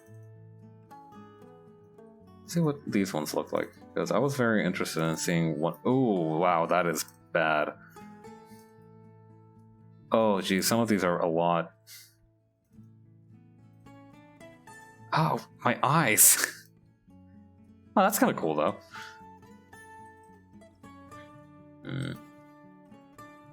Okay, so for a lot of these, I need to get the order reversed for it to work. What about this one? What I'm thinking, actually, is maybe to use this kind of blue sky one. What eyes? Huh. That's a good point. Anyway, my eyes. Okay. That's actually kind of nice, but I think I like blue sky bright the best because that creates a nice kind of a bluish atmosphere that I think is going to be good. God, Nightmare Dimension mode, huh? What is this? Hang on. Hang on. Alright, I need to do something real quick, hang on. Okay, how many gaps are there? Okay, I count 1 gap, 2 gap, 3 gap.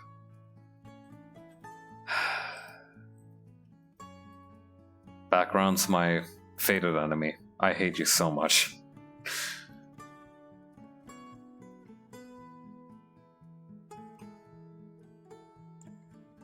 There we go. Alright, the holes have been plugged. Okay, I need to redo that whole part then. I love doing art. I love every part of the process. Okay, merge selected layers. Alright. Okay, from there. Okay, we were using blue sky. Okay, bright blue sky. There we go.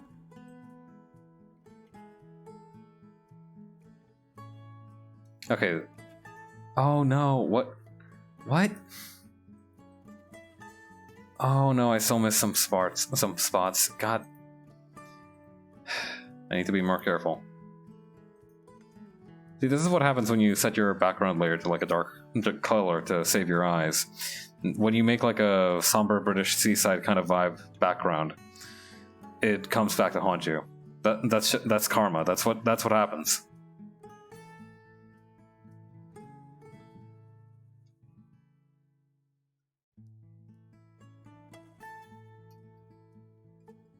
It's not lost on me that I could just literally flashbang everybody on watching the stream right now by just turning off this layer, but I won't do that.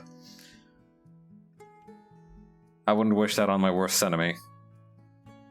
Or on anybody who has eyes, honestly. Okay, now can we have the blending mode so that like at working everything? Thank you. Alright, cool. You're thinking about it. I was thinking about it. I was definitely thinking about it, but I'm not gonna do it. All right, I'm gonna be nice today. It's a Friday. I'm Friday Chief. That's what I do. I'm nice on Fridays, and also every day I'm nice on every other day of the week also, but especially on Fridays. Oh, Divide is kind of interesting. This makes it look like I painted it in MS Paint. That's incredible. Alright. Oh, the brightness one is kind of interesting. But I think the one that I like the best was kind of around here somewhere. Yeah, soft light. Okay, yeah, I think this one's maybe a little less. Yeah, I think that's good. Alright, I'm ready to sign this book, this one. Okay, let's see.